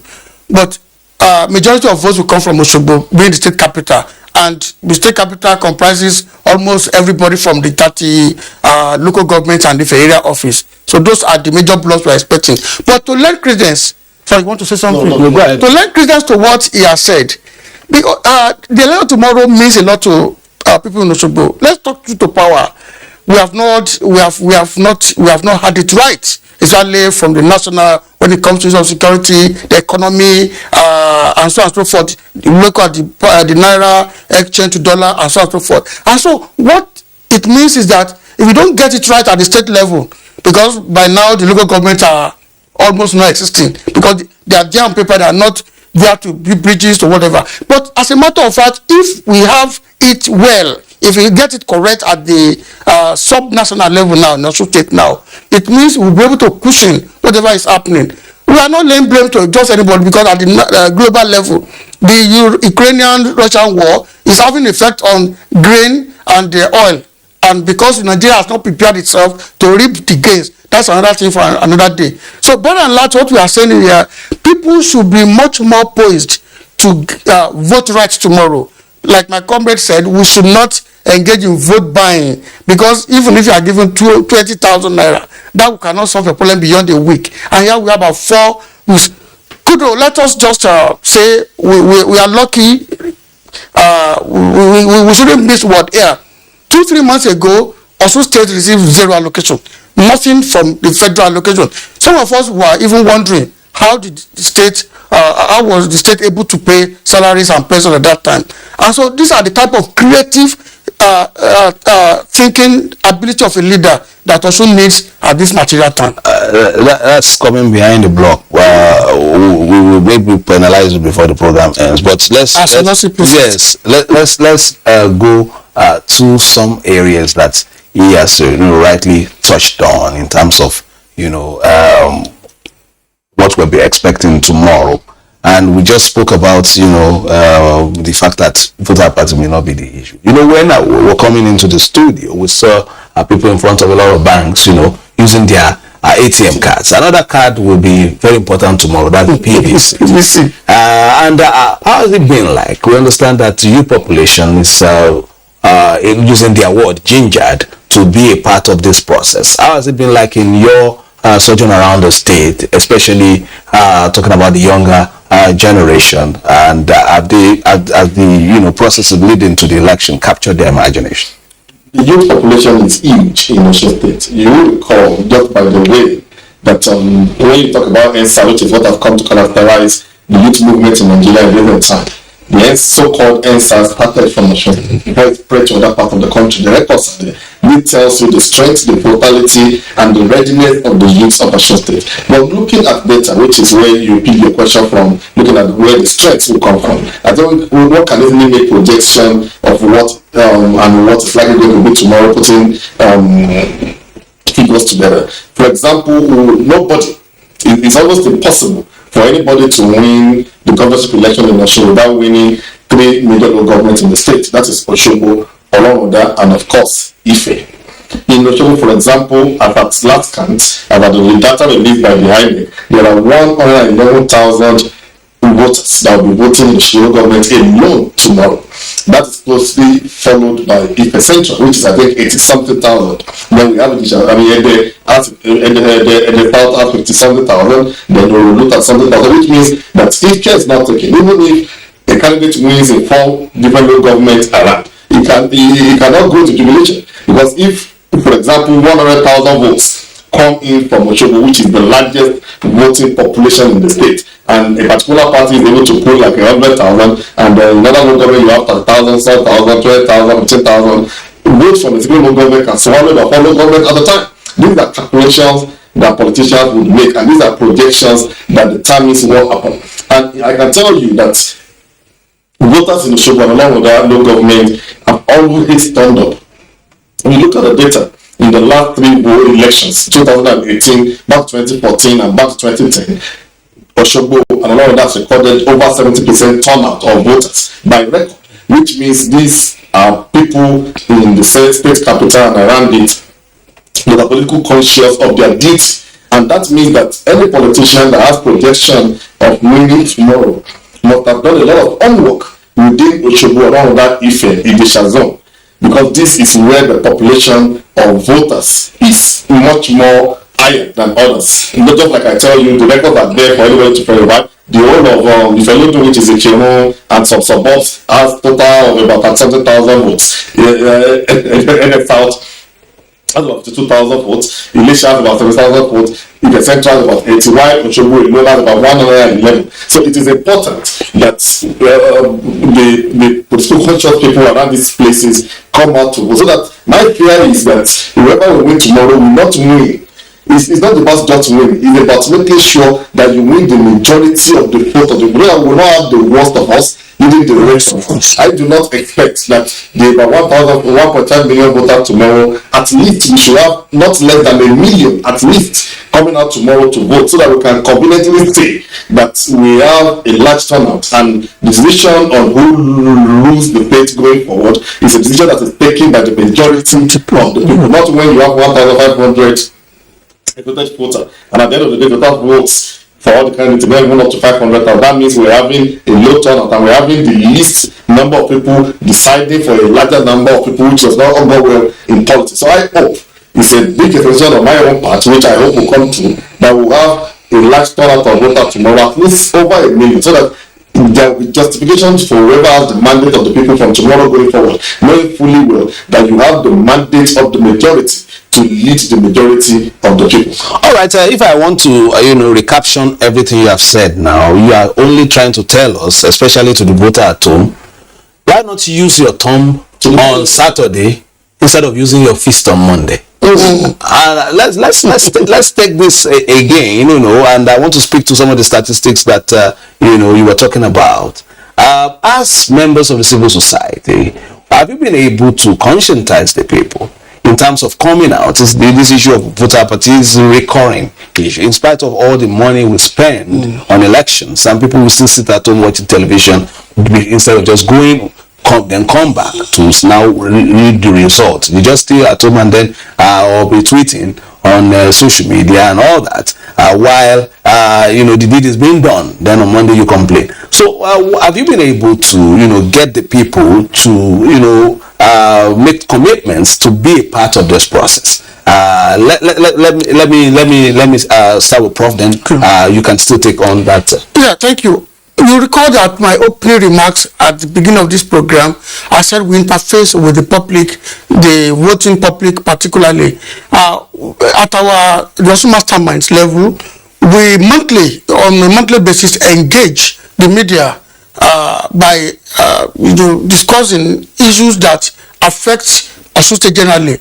But in the last 7 months, we have tailored our discussions only on politics, the voting patterns, why voters apathy should be avoided, why they vote right, why there shouldn't be vote trading, because if there is no seller, there's not going to be a buyer.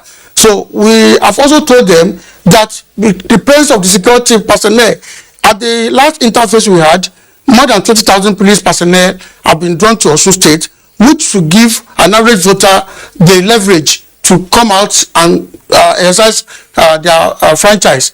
We also told them that they should just listen to mouth-watering remarks. I'm going to do this, I'm going to do that. Talk is cheap. They should interrogate the pedigree of whoever is coming out. We don't have a particular candidate in mind. We have told them that they should interrogate the pedigree, the mental magnitude, the readiness, the track record of whosoever will be voted for, so that we will not draw us back. If we don't get it right, we have seen the effect of in the past. Even as an academic, I have told my colleagues that when we fold our hands and say, police is a dirty game, we should not participate, we allow those who are not the worst to rule, to use his word, the rest of us. So our mantra is that let the best of us rule, let the best of us rule the rest of us. And apart from this, we have also interfaced with other civil society organizations. Today, he is in charge of, bringing in other civil society organizations to Osun State, where those who monitor the election to ensure that we have a free, fair, and credible election. Let me take, Mr. Ologun at this time. Have you been able to, raise at least or whet the people's appetite, towards this election? And has it been successful, or they I just said, let me give you a very important statistics. Just like most of our viewers will know, Osun State is one of the states of the federation that has the highest number of higher institutions. And before now, what used to happen is that when it's a few days to election, sometimes to each election, what you hear is an announcement that all our institutions in the state are being closed down. And this was something we found out a number of months ago. We started an advocacy that, look, most of these young people in our institution, many of them register while they're in school. And if a young person register while in school and you close down the school, there is the possibility of the parents of such wards asking them to return home. And when you ask them to return home, they are disenfranchised. They are not able to vote on the day of election. And that happens to thousands of young people, boys and girls. So one of the advocates, when we discovered that, one of the things we did was to ensure that we prevailed on the government of the state, prevailed on the security forces to say that, look, what you need to do is to protect lives and properties on the campuses at the time of election. If these young, they are presumed to be adults. Of course, they should be 18 and above before they enter the university. So they are presumed to be adults and take care of themselves. So it is not enough to say in the name of security. For security reasons, you are closing down the school. Closing down the school means you are disenfranchising thousands of young people who have registered while they are in school. So we were able to prevail on the state government and of course on the security force to make sure that during the election, schools are not closed down. And that's one thing that is not happening in this election, which means there will be a higher turnout of the number of young people who are in different institutions that will be voting in this election. And that to us is a plus. And that's one of the that we have. That there will be a larger turnout of voters in this election because the thousands of people that used to be disenfranchised, that they sent home under the tag of insecurity, can now stay back on the campuses and carry out their duty as legitimate voters. All right. In terms of numbers, we've been talking of statistics. In terms of numbers, some of the younger generations, some members that we saw brandishing the money that they collected on Facebook and make it a state, and showing their PVC and the money that was collected. For those who collected the 4,000, it's just 1,000 per year until the next election. Those who collected 5,000, 1,250. How that far one will go far, we will find out. So that's what the people making all these advocacies they are saying that try to look at the future of the state and your future as well as you go out tomorrow. Now it is the eve of election day for the people of Osun State, and the excitement continues to build as the D-Day draws ever closer. Lanre Gbeleyi went around the state to ascertain the people's level of preparedness for election day. Even from up here, you can hardly gauge the level of excitement in around Osogbo, the state capital. But hours before the election, activities within the metropolis have definitely stepped up a notch. Road gridlocks in major centers of the town, people with bags packed, perhaps traveling to areas closer to their various voting points. And it's time for Osun State people to perform their civic responsibilities. And optimism is the watchword. Everybody that I spoke to, they're optimistic that tomorrow's election will be free and fair, and their vote will count. Everybody is busy preparing for the elections, and personally I'm going to my own town tomorrow to go and do my own rights, my civic rights to cast my vote. People suppose come outside to vote, to put the person we want to control our state. We pray for peaceful election tomorrow. Security personnel were up and about, ensuring no breakdown of law and order, while people express their readiness for the civic exercise. This is a 4 years ritual that will shape the future of this state, whether the development will continue or not. Tomorrow's election will be the 6th in the state since its creation in 1991 in Osogbo. Lanre Gbeleyi, NT News.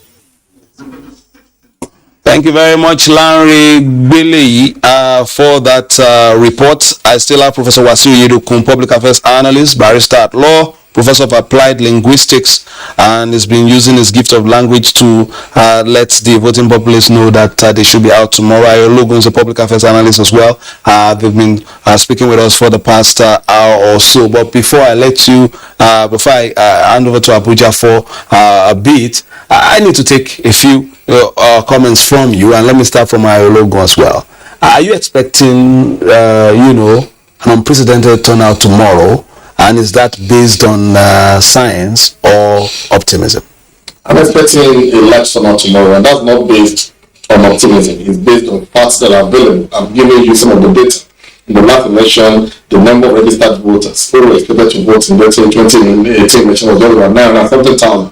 But of course, that has improved. About the last count, we had 1,560,000 that are eligible voters expected to vote in the last election, which means either as new registrants or people that reviewed or transferred their cards, we've had an offshoot of about 600,000 from the last election of people that will vote. So even if in the last election we had about 970,000, the total number of votes in that election was just about 400,000. Hopefully, if you had the remaining 600,000 has increased in 2018 to 2022 to it, it's expected that we will not have less than at least 1 million coming in to vote tomorrow. Let's just maybe between 800,000 and 1 million people coming to vote tomorrow. That is the expectation based on facts and figures. And as such, one is hopeful that at least for once, we'll be having a larger percentage of people coming out to vote tomorrow to determine who is there. And this is another opportunity to call on the people. Look, you can't sit at home and not be part of a system of who becomes your leader and complain about bad leadership. Bad leadership does not come by people choosing to be bad. It is because people fail to vote the right leader into place. And the only way you can vote the right person into office is by coming out with your PVC and interpreting who you believe can take the state from the level it is to another level. Not when you sit back at home, watch television, you allow your young men and women to play PS4 and play football on the field. It is a collective duty, and it is a duty that we are called to ensure that we all come out to vote and prepare a future that we all can be very proud of. Though they will not be playing football, but the election too has a spirit of sports in it, because the people remain the joker. So let's take Professor before we hand over to Abuja. What are expectations tomorrow? Let me tell the viewing public the importance of one vote. One vote decided that USA chose English and not Germany, and not German language. So even one vote as the official language, one vote is important. It can be that one vote that will sway the success on the part or against the other party. And so let us now tell people it is important, just like my colleague rightly said, we cannot have this apathy. We cannot approach this don't look and expect miracle to happen. It's not even prayer, because Nigerians, we are so prayerful, but unfortunately we do the other way. We must make concise effort to ensure that we improve the system by participating in the electoral process, going out to vote, those who have the PVCs to go out and exercise their franchise, so that together we can have Osun of our dream. Thank you.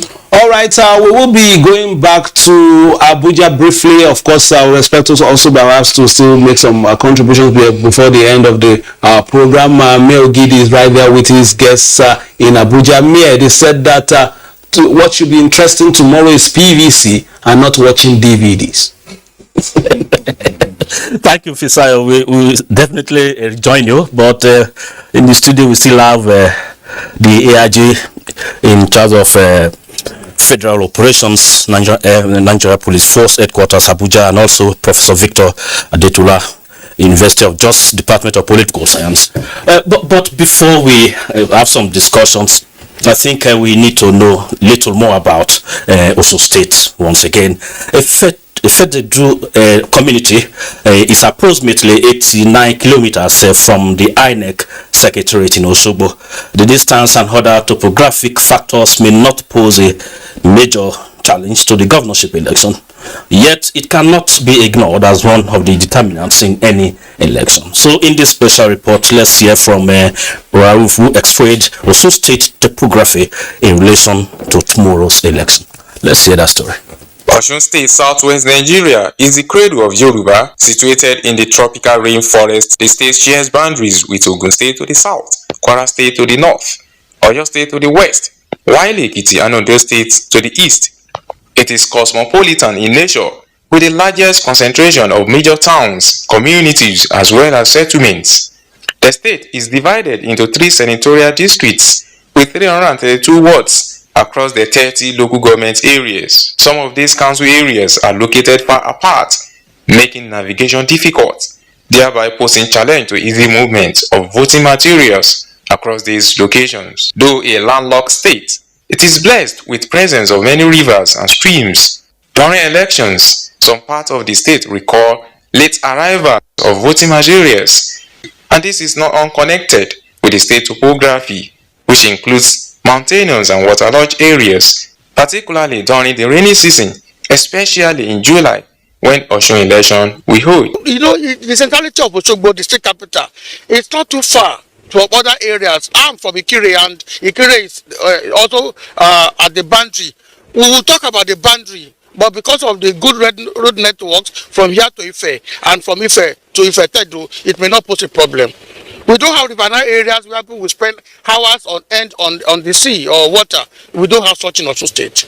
And you see, Osun State has been blessed with landmass, but this landmass we are talking about, there's interconnectivities between those remote areas we are talking about into the state capital here in Osogbo.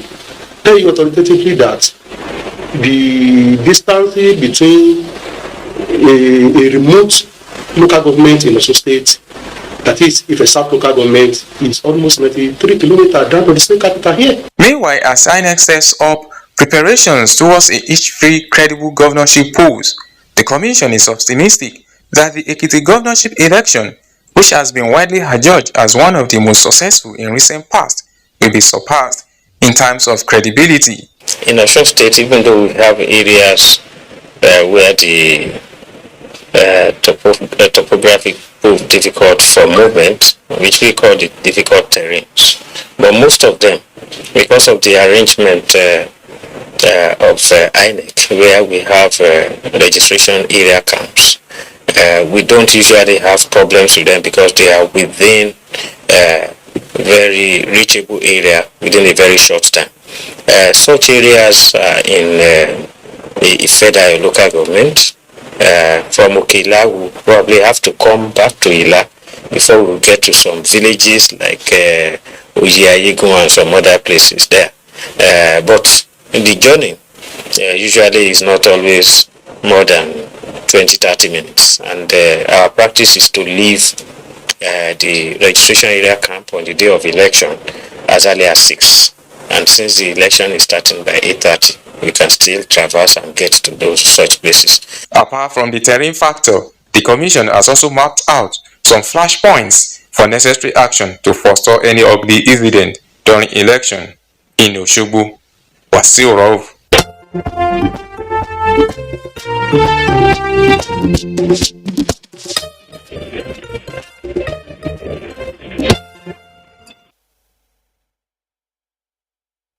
So it's time to talk once again. We still have AIG in the studio. From the professor in Osogbo, he made mention of vote trading, which is a major issue in contemporary politics. But EFCC, here we talk about interagency collaboration. What efforts are you making with other security agencies so that these sad scenes, some of them we saw in Ekiti, can be addressed in these Osun elections? Well, you are aware of the Interagency Consultative Security Committee on Electoral Security, which comprises of INEC and all security agencies. We work together. There is a lot of collaboration between security agencies to ensure that we deliver during these elections. Deliver in the sense that we create an enabling environment in which there will be free and fair elections in Osun State. We've analyzed some of the problems we had in Ekiti, and we've put measures to ensure that they do not repeat themselves in. Can you share with us, we know there are security issues, but can you share with us so that even civil societies like Professor Victor can look out for such situations? What are some of the experiences you had that you need to address in this case? Well, just as you said, one of the issues that was observed during the last election of that of vote buying, and the EFCC, along with the Nigerian police force, have raised courts that are specifically mandated to check this kind of crimes. Violence. We've done threat analysis of the areas in Osun, and we've ensured that there will be an adequate deployment of security agencies. As I said, there is a lot of synergy and collaboration between security agencies to ensure that we contain whatever situation that may arise. Are you giving clear-cut directives to your men on ground? Because you will be giving directives, they will be there on the polling units in terms of vote buying. So what directive did you give to them? A lot of trainings have taken place. A lot of trainings have taken place specifically on elections, and this has been cascaded down to the men. I told you earlier that we've enhanced the quality of supervision. In this election in particular, in Osun, we have a DIG, we have 4 AIGs and about 5 CPs deployed to ensure that there's proper supervision of the men. Okay. Yeah. So let's hear from the civil society about this vote trading issue. Yes. Do you think the security agencies are doing enough? Because probably you have been on the field in some elections. What area do you think they need to still build up in to stem this rising case of vote trading? Well, I will start by acknowledging the level of collaboration. Like, the AIG has mentioned that it has scaled up. That is one point. And let's look at the background again. If we're all talking about the lack of issue-based campaigns, as colorful as the campaigns have been, very lacking in terms of the issue. So that suggests that there are other motivations or there will be other things to motivate the people.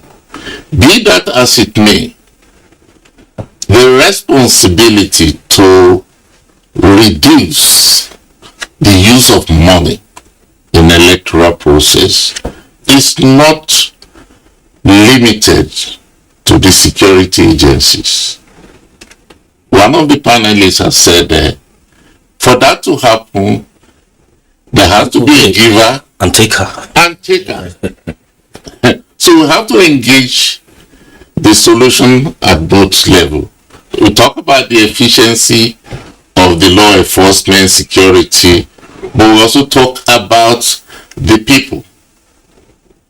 And it can be very tricky because there is provision that, okay, the voting material has to be visible. It's not something you hide. So, and to control that, I think we must acknowledge that INEC has gone some step further, given the lesson learned from the previous election. Yeah. That, okay, INEC has established a system, hotlines, whereby the people themselves, on the assumption that they are convinced that this is evil, this will not encourage fairness. The people have the hotlines to use to report. Police and other agencies can only engage when the people report that, oh, we suspect this is happening. And the hotline is already made available. Intelligence. So that's the kind of engagement. And this, we have to note, can only come when the people's electoral behavior also has changed. When the people themselves have resolved that, look, no to money politics. And I think this is another issue is about voters' apathy. Percentage is really dropping. For instance, in Anambra State, it was not even up to 20-25%. And Ekiti was quite okay. But what are the factors responsible? Is it lack of campaigns or sensitization? Yeah, of course, the first statement that CDD issued yesterday, it was very clear that, look, voter turnout will likely influence the legitimacy and acceptance of this election.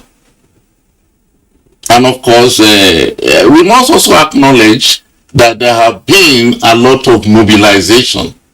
The way Nigerians in the past 2 weeks have turned out in response to the extension of the voters registration. I mean, it's encouraging. So if we look at that level, we have a conviction, we have reason to believe that we will not have so much of the challenge of voters' apathy. And if you also link that with the situation that, okay, there is enthusiasm on the part of even the voters, just like there is scale up interest on the part of the gladiators.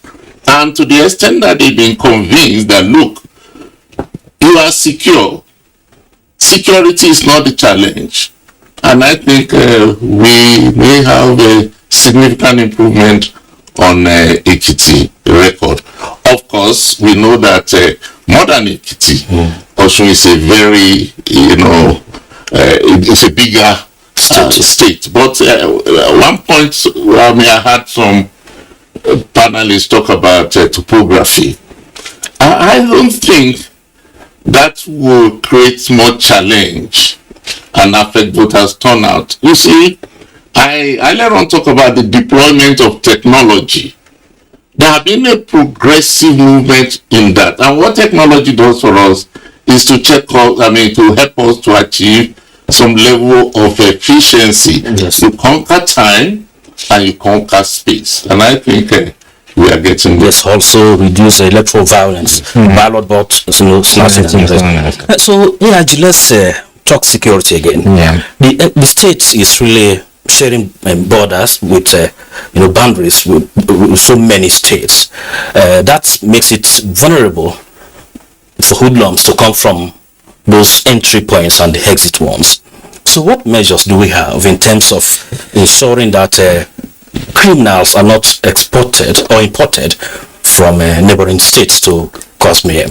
Well, just as I told you earlier on that we've done a threat analysis, and this threat analysis includes surveillance of the probable routes that will be used by hoodlums to come into the state with a view to disrupting the elections.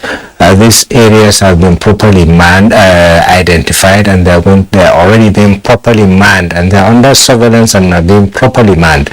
Not just by us, by other security agencies, as I told you, in collaboration with us. There's a lot of synergy. So I want to assure in the case of Osun that are going to vote tomorrow that this is adequately taken care of. All entry and exit points will be properly manned. Those that are visible and those that we picked out through intelligence will also be properly manned. Osun will be secured tomorrow. Okay, you told us your men have been well trained, no doubt about that. But sometimes can't be 100% in terms of conduct. So what advice will you give to your men, or in this case, what directive will you give to your men and advice to the citizens so that they will collaborate, work peacefully hand in hand with the security agencies so that we won't have any crisis? Just as the professor said, there are lessons learned from previous elections that we've witnessed. Osun Ekiti election was well praised because of the measures that were put in place by the Inspector General of Police and other security agencies. Observations have been made, and this time around the IG decided to ensure that there is more supervision to reduce, if not totally eliminate, issues where complaints are brought about by the conduct of our men at polling booths. Do we have any example probably from previous elections where your men were penalized that can serve as a deterrent to others? Well, I want to assure you that we take these measures against any member of the force.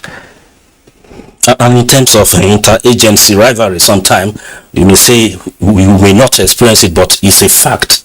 Interagency rivalry. Just as you advise citizens to collaborate, your police is the leading security agency in terms of election security. That means you have control over others. So what advice will you give to others like civil defense and road safety? Well, let me tell you, there is a paradigm shift in terms of security in this country. The situations in which we found ourselves has brought about the need that there must be synergy between security agencies. Heads of all security agencies are hammering on the fact that there must be synergy. Yes. This definitely has reduced or brought to almost nil the issues of interagency rivalry. We realize that all hands must be on deck to secure Nigerians. And our aim, once you, depending on whatever, not minding whatever security agency you belong to, we have the responsibility of securing Nigeria and Nigerians. And that is the goal of all security agencies now. Okay, let's come to Prof again. Ekiti is a smaller state compared to Osun because in terms of size and land mass or everything, population.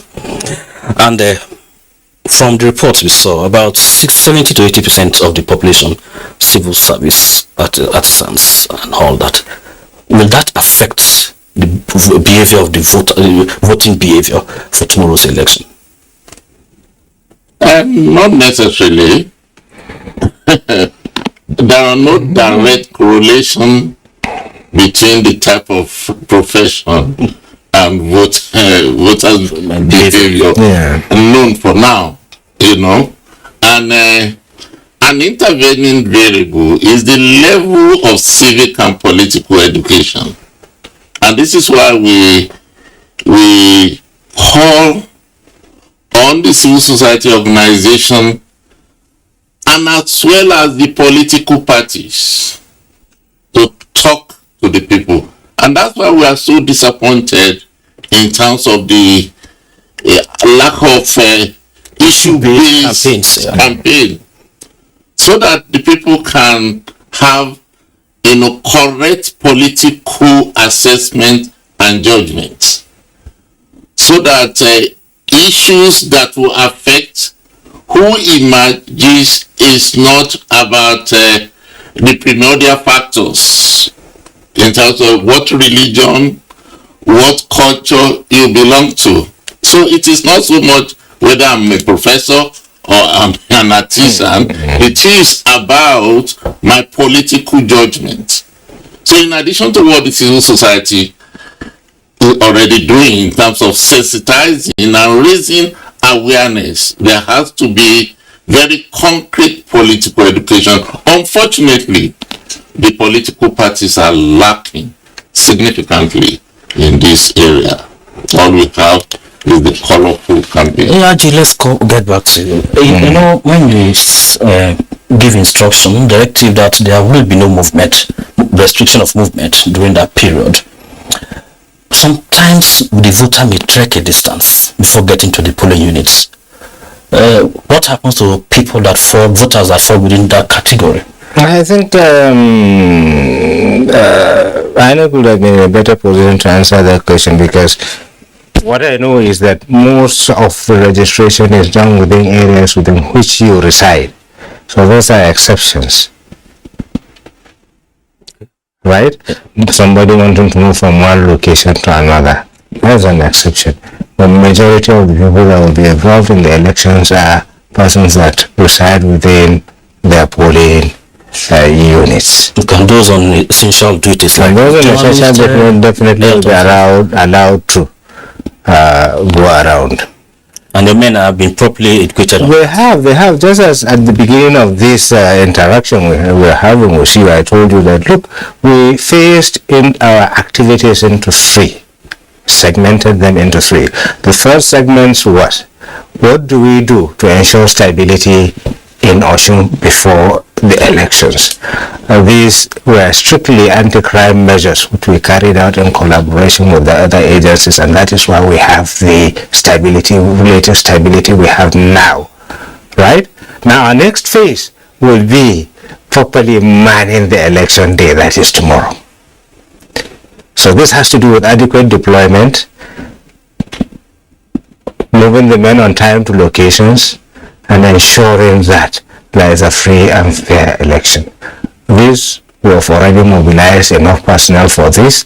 All the security agencies are complementing us. So I want to give assurance that tomorrow adequate deployments will be made and will ensure that there is no breakdown. Let me ask you a question. Now, after that, after the elections, there is the issue of post-elections, celebrations, so on and so forth, bring also a lot of things. Exactly. This has also been factored into our planning, and we know the kind of deployments we'll make so that there is no breakdown of law and order in terms of when the parties who might have lost and won are celebrating. Yes. So let's let me ask a question to put it to AIG. Yeah. It may also interest Victor, because how is the relationship with civil societies in terms of when you say no movement, are the civil societies under essential or they are restricted as well? Well, as I told you, all persons that are considered under essential will properly be accredited and given to everyone that is part of it. Right? They are monitors and they fall under CSO. They will be accredited and they will be given due recognition to move around. Victor, actually that from previous elections, having that free rides during the election time when you want to monitor? There cannot be free rides if we have to keep things in order, because the process has to be monitored. If you are, like is already said by the AIG, if you are an accredited monitor, you have your badge and your other insignia to identify you. And I don't think our security personnel, they are not tabula rasa. They can make judgments as who is a potential risk or not. I think that, but having said that, there are unanticipated development triggers. Oh, I want to go there. Oh, they don't want me to go. Yeah. That you see, those are the things now we have to now talk to all parties to, as much as possible, avoid this kind of triggers. Before you know it, something as little as don't move there can become, oh, it is against our party. That's one level. Another level is fake news. Oh, it is our people, they are burning there. Without even knowing, and that's why some civil society like CDD has also trained monitors to track news and check facts, so that some of this will not become... fake news is quite a serious issue, because when I was in Anambra State last in November, the elections, we got a video message that all those that are lodging in hotels should leave, that IPOP is coming to kill all of us. And really some of our friends were leaving. But throughout the period, Anambra was even quite peaceful. So let's from there talk to AIG again. Please, how are you trying to manage situations like this when issues like that arise? For instance, during elections, how do you address them? This issue of fake news is quite a big issue. It is really disturbing, and it is one of the challenges we have. But we've ensured that we've opened channels of communication with members of the public. We've taken some steps which are planned measures to boost confidence in members of the public, high visibility, constant patrols, surveillance, both vehicular and foot patrols, surveillance, both from the ground and from aerial surveillance.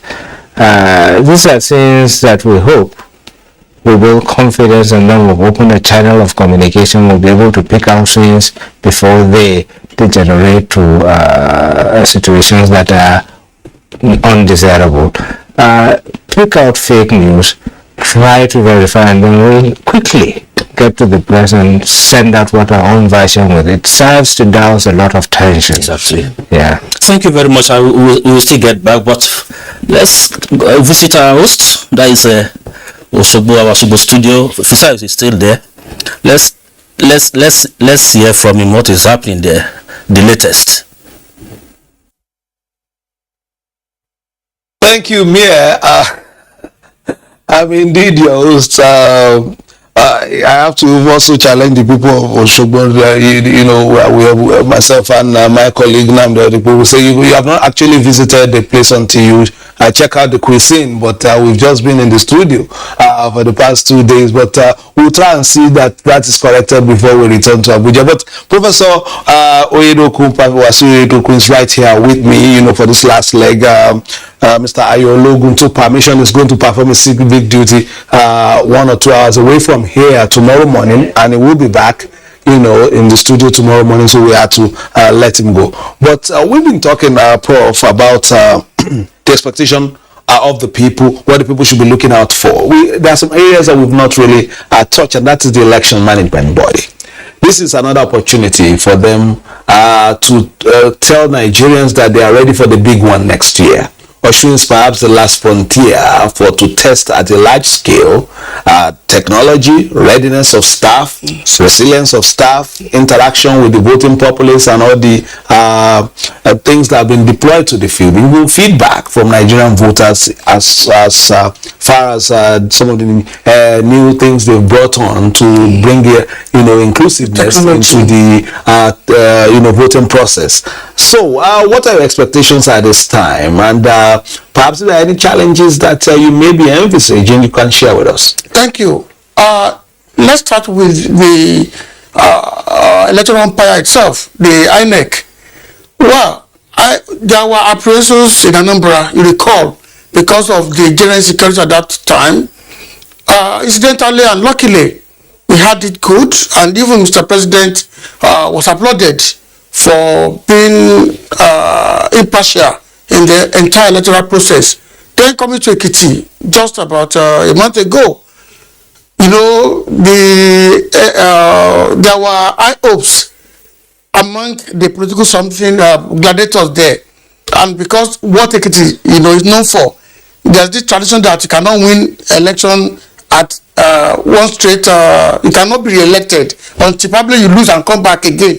So there were apprehensions. Luckily also, we had it good in Ekiti and everybody applauded. Even INEC itself had promised that Osun will be better.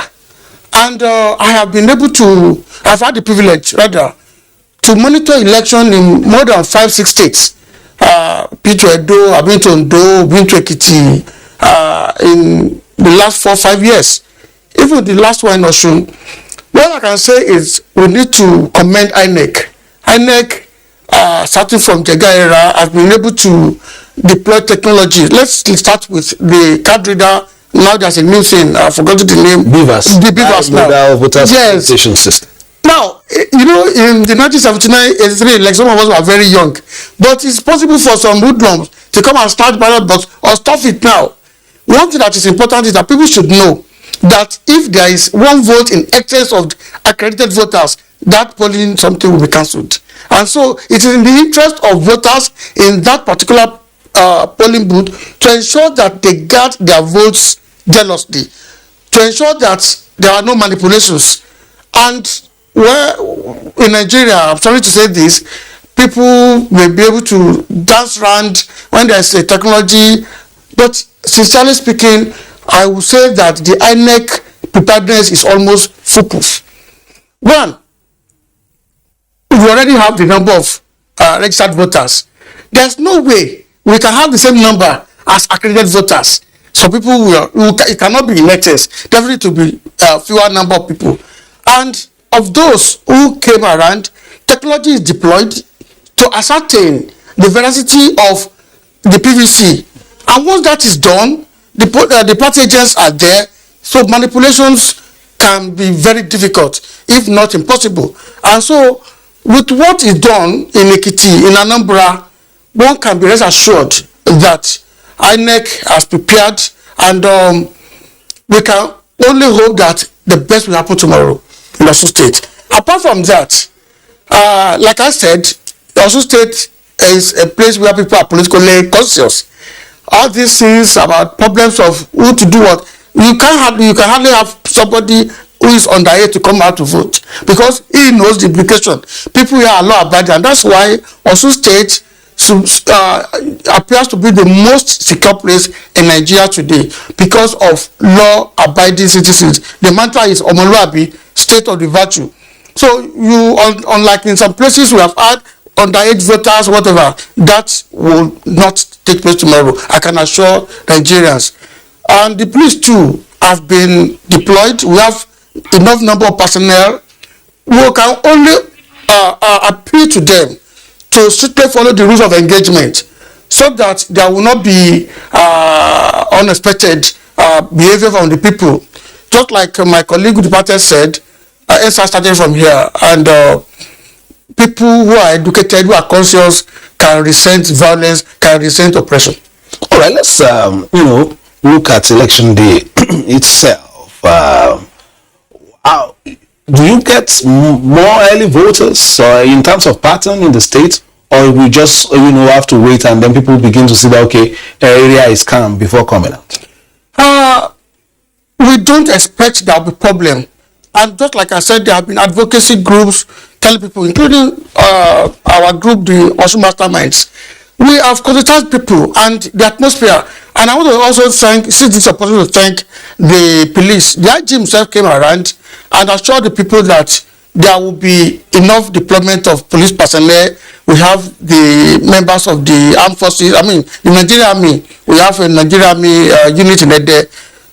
In fact, just across your station here, the INEC office is well guarded. You can see armored personnel carrier and so on and so forth. All these are pointers to the fact that the people are well secured, and that tomorrow there won't be any need for anybody to entertain fear as to coming out to vote. Whether you come out early or there is no basis to assume that there will be problem.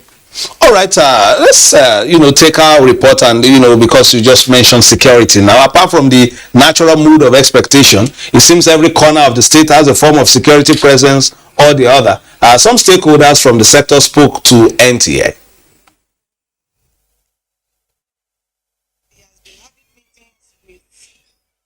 The security, other security.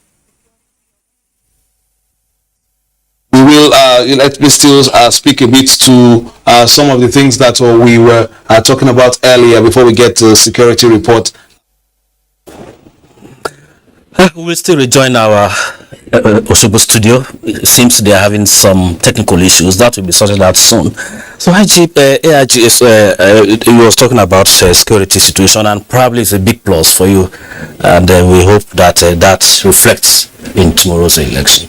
But he made a statement there that your men should follow the rules of engagement, in quote anyway. That is a word normally used in war front. But what response will you give to him so that he will be assured? I just want him to be reassured that our men have been adequately trained, adequate deployments have been made, and we also expect citizens to also exercise their civic responsibilities, amongst which is ensuring that they also restrain their words from seeking to disrupt or some other vices during the elections, to ensure that they too are law-abiding. Okay, in terms of collaboration with INEC, I know the Interagency Security Committee meeting on election security. The INEC chairman is the chairman, also co-chaired by the IGP and that of NSA. And so, how is the collaboration like with INEC in previous elections, and is there any area you think should be corrected? I think it has been working wonderfully. It's as exemplified in Anambra, Ekiti, and we're about witnessing the same in Osun. I want to assure you that it's been perfect. So far, working, bringing all agencies together under the same umbrella, realizing that our goal is one, to ensure that there is a free and fair election wherever we've been mandated to provide security. We've succeeded in the past. We've succeeded in Anambra of recent, we've succeeded in Ekiti of recent, and we are now here in Osun. So far the signs are very good. The police has adequately deployed. All other security agencies are also attested to from Osun Stadium are also deployed. It's been attested to that there is adequate security all over the state. So we hope that we've made enough deployment to take care of the situation. We are also seizing this opportunity to also appeal to residents of the states to ensure that they also are law-abiding, avoid all things that will bring about a threat to peace, and also, as we say, see something, say something. If there are any things that are noticed that are possible threats to a conduct of a peaceful election, it's incumbent on them to also bring it to the knowledge of security agencies. We are very accessible, and we are there to ensure that security is provided adequately during this election. Okay, let's go back to Osogbo. I think Fisayo, the issues have been addressed. Let's continue on that line.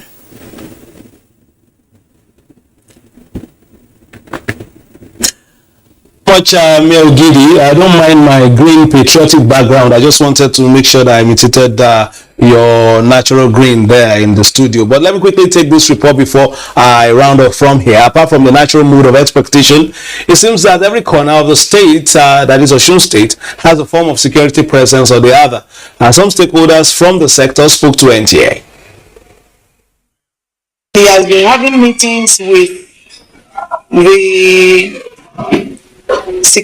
other security agencies, the civil defense, the DSS, the army, and all sorts. He has been having meetings with them. He even had one on Sunday, like I told you. And he also engaged the local security outfits, such as Amotekun, vigilantes. We have even two groups of vigilantes.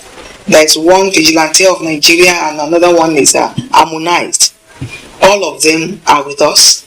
And also the hunters, the Abekoyas, and so on. We have been engaging all these people, and we have been working together. We have been working in synergy for a long time. And that is the reason for the peace that we are enjoying in this state. And that is what we are doing. We have been doing a lot of things. We have been making some strategizing on how we are going to go about it. And I know by the end of after the election, everybody will be smiling. We organize a system here. We organize a session here. Violence-free elections in Osun. Barely a week now, and we invited both INEC and other stakeholders. If you have a son in the house, there's a limit you go. But the fact remains that if you are prompting and preempting them to cause crisis in this place, we will not fail to arrest you. If you are a political gladiator, whatever it's being called, then you have a problem with yourself if you think you can win a vote by making people to create crisis in the system. And like I said earlier on, we are there and we're also looking at them. We've been talking to them. Right from the various things we've been witnessing. Within Osun State, that we have presence of military men in their uniforms, which means that they are there in order to protect the people. So from that, I can say there is a level of preparedness, at least that is known to the public, that there should be safety. So from the perspective of looking at things from the part of security, it seems as if we the state is ready, and people shouldn't see their presence as a deterrent. No, for the people who want to do other things. The state is ready, and like I said, we just hope that the leadership of the security agencies should just appeal to their men and officers to strictly adhere to the rules of engagement, so that it will not even be from their own end that they will escalate crisis. But we are not envisaging any. And from the parade of the military, paramilitary, and police, the information has got to the right quarters that we have every presence of security personnel on ground and everybody should behave. Prior to this moment, Osun has enjoyed peace, especially compared to other states in the southwest Nigeria. So that's why we have called on our people to ensure that they are not intimidated. The presence of the security personnel is not in any way meant to harass them or intimidate them. They should freely come out to exercise their franchise tomorrow. Like you say, if they do that and they do it right, we have a better Osun. In terms of logistics, where are the far-flung areas that may delay in terms of collation when the voting is over? Which areas do we normally get the votes for coming last? The farthest place today is the state capital is Ifetedo. Ifetedo, after Ife, you proceed. Ifetedo shares boundary with Ondo State at where we like call it the eastern side. Then the La and Okela, then the Oragbomina also is far. But notwithstanding, where does that border? Oragbomina borders Ekiti State. So the two areas from Ila to Oragbomina are also far from the mainstream, but that shouldn't be a problem with the electronic transmission of results, which means even before the personnel will arrive, the result will have been transmitted to the INEC portal. But I must take this opportunity to warn our people that they should not just be declaring results, because only INEC has the statutory right to do so.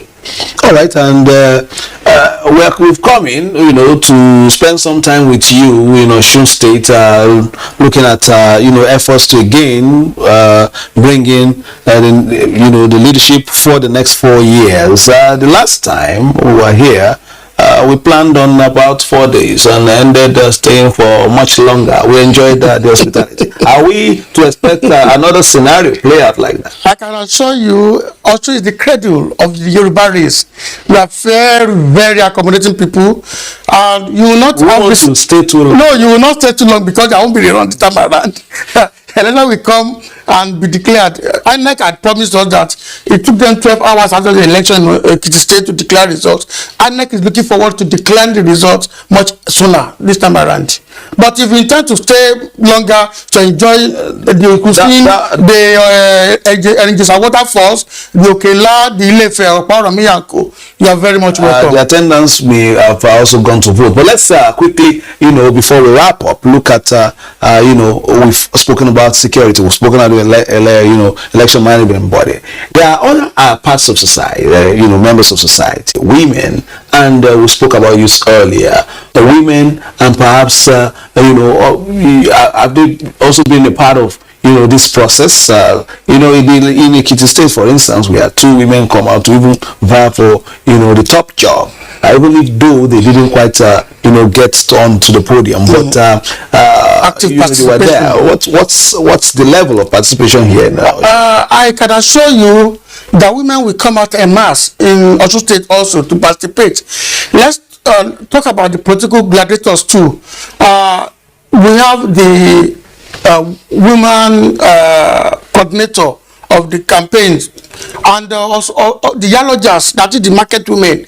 They have been very active in the electoral process. All the parties know the importance of these market women, so they have gone through the news and training of Osun State to ensure that the market women were. Let me let you give us your final words, just like as we round up. Just a final word. My final words to my good people of Osun State to come out en masse tomorrow, and not just to vote, but they must vote right, because we cannot afford to gamble with the leadership of this state. We need to get it right, and getting it right start from voting tomorrow. And I want to assure you too that there won't be intimidation. The presence of police personnel, army, civil defense, just meant to guard us to ensure that we have each free election. So God help us state. Thank you, Professor Mayor Ogidi. They say the Osun River flows forward.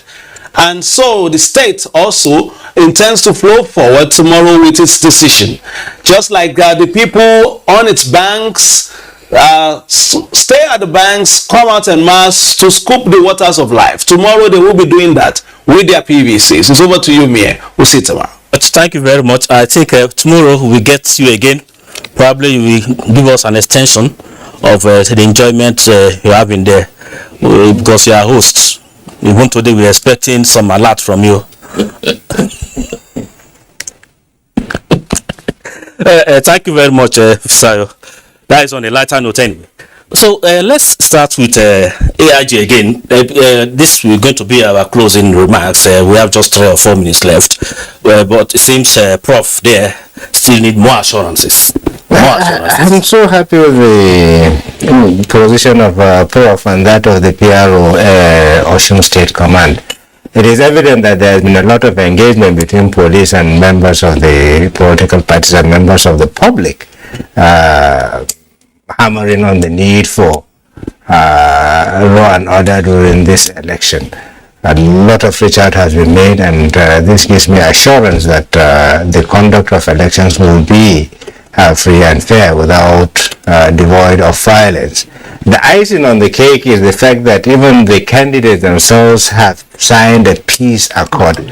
That gives us a great deal of assurance because they are going to hold their supporters, rein in on their supporters to ensure that they do not conduct themselves violently. Thank you. Thank you very much. And Prof, the issue of logistics is a critical issue here. Beavers, we don't want beavers to malfunction, misbehave in this case, because the new Electoral says if beavers malfunction in the particular polling units, and if the ones even replaced are not working, the election in that polling unit can be extended, rescheduled within 24 hours to be conducted. And from our 2018 experience where Kitty elections, where Osun State, there was this runoff election again. So what advice will you give to INEC? Because in your position, I think you are getting in touch with them. Well, yeah, one thing is to encourage INEC to sustain the level of engagement that has increased the public confidence in the electoral procedure. For instance, the Beaver, they were tested, 105,000 that deployed, tested, and of course the chairman was physically there to get things done. And by extension, on the issue of logistics, there have been a lot of involvement. The chairman of the Road Transport Association, for instance, is a member of the INEC situation room, and I think that's an improvement from the previous. Thank you very much. I think these assurances from the civil society and INEC, because we saw the State Resident Electoral Commission of Osun State giving us an assurances that all is set for tomorrow, and AIG also repeatedly told us no cause for alarm. So on that one, I think we close this opening part of Osun Decides, and tomorrow do join us again from 7 a.m. All our programs will be featuring on Osun Decides, and please remember that INEC has given deadline for the continuous voters registration exercise on the 31st of July. The deadline, the CVR will be suspended. So you have exactly 2 weeks from today to make sure you get your permanent voters card. So with that information, we end today's edition on Osun Decide. Do join us again tomorrow morning. My name is Mayor Okedi.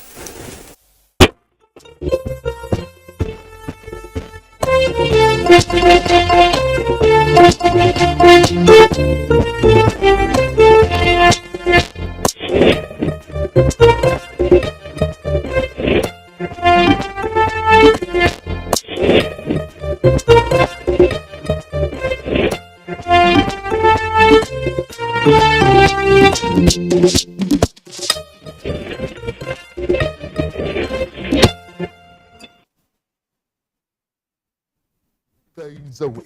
You can watch NTA International live on your TV, computer, iPad, tablet and phone.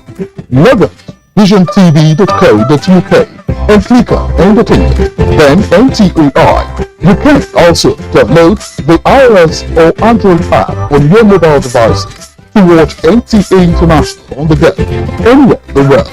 NTA International. Your window to the world.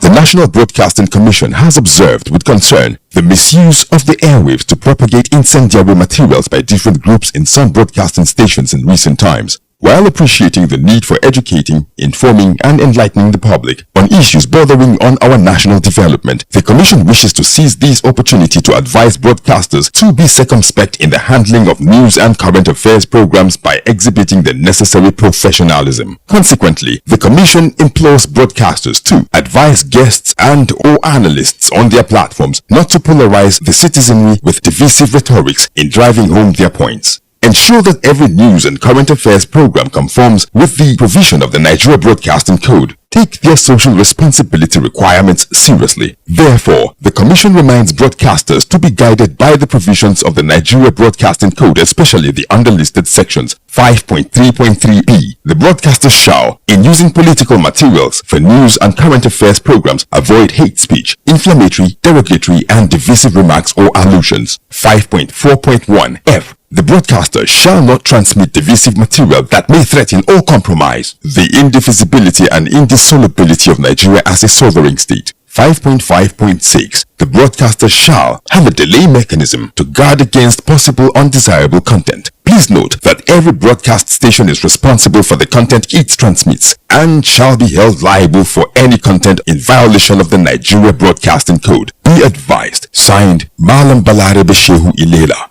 Director General.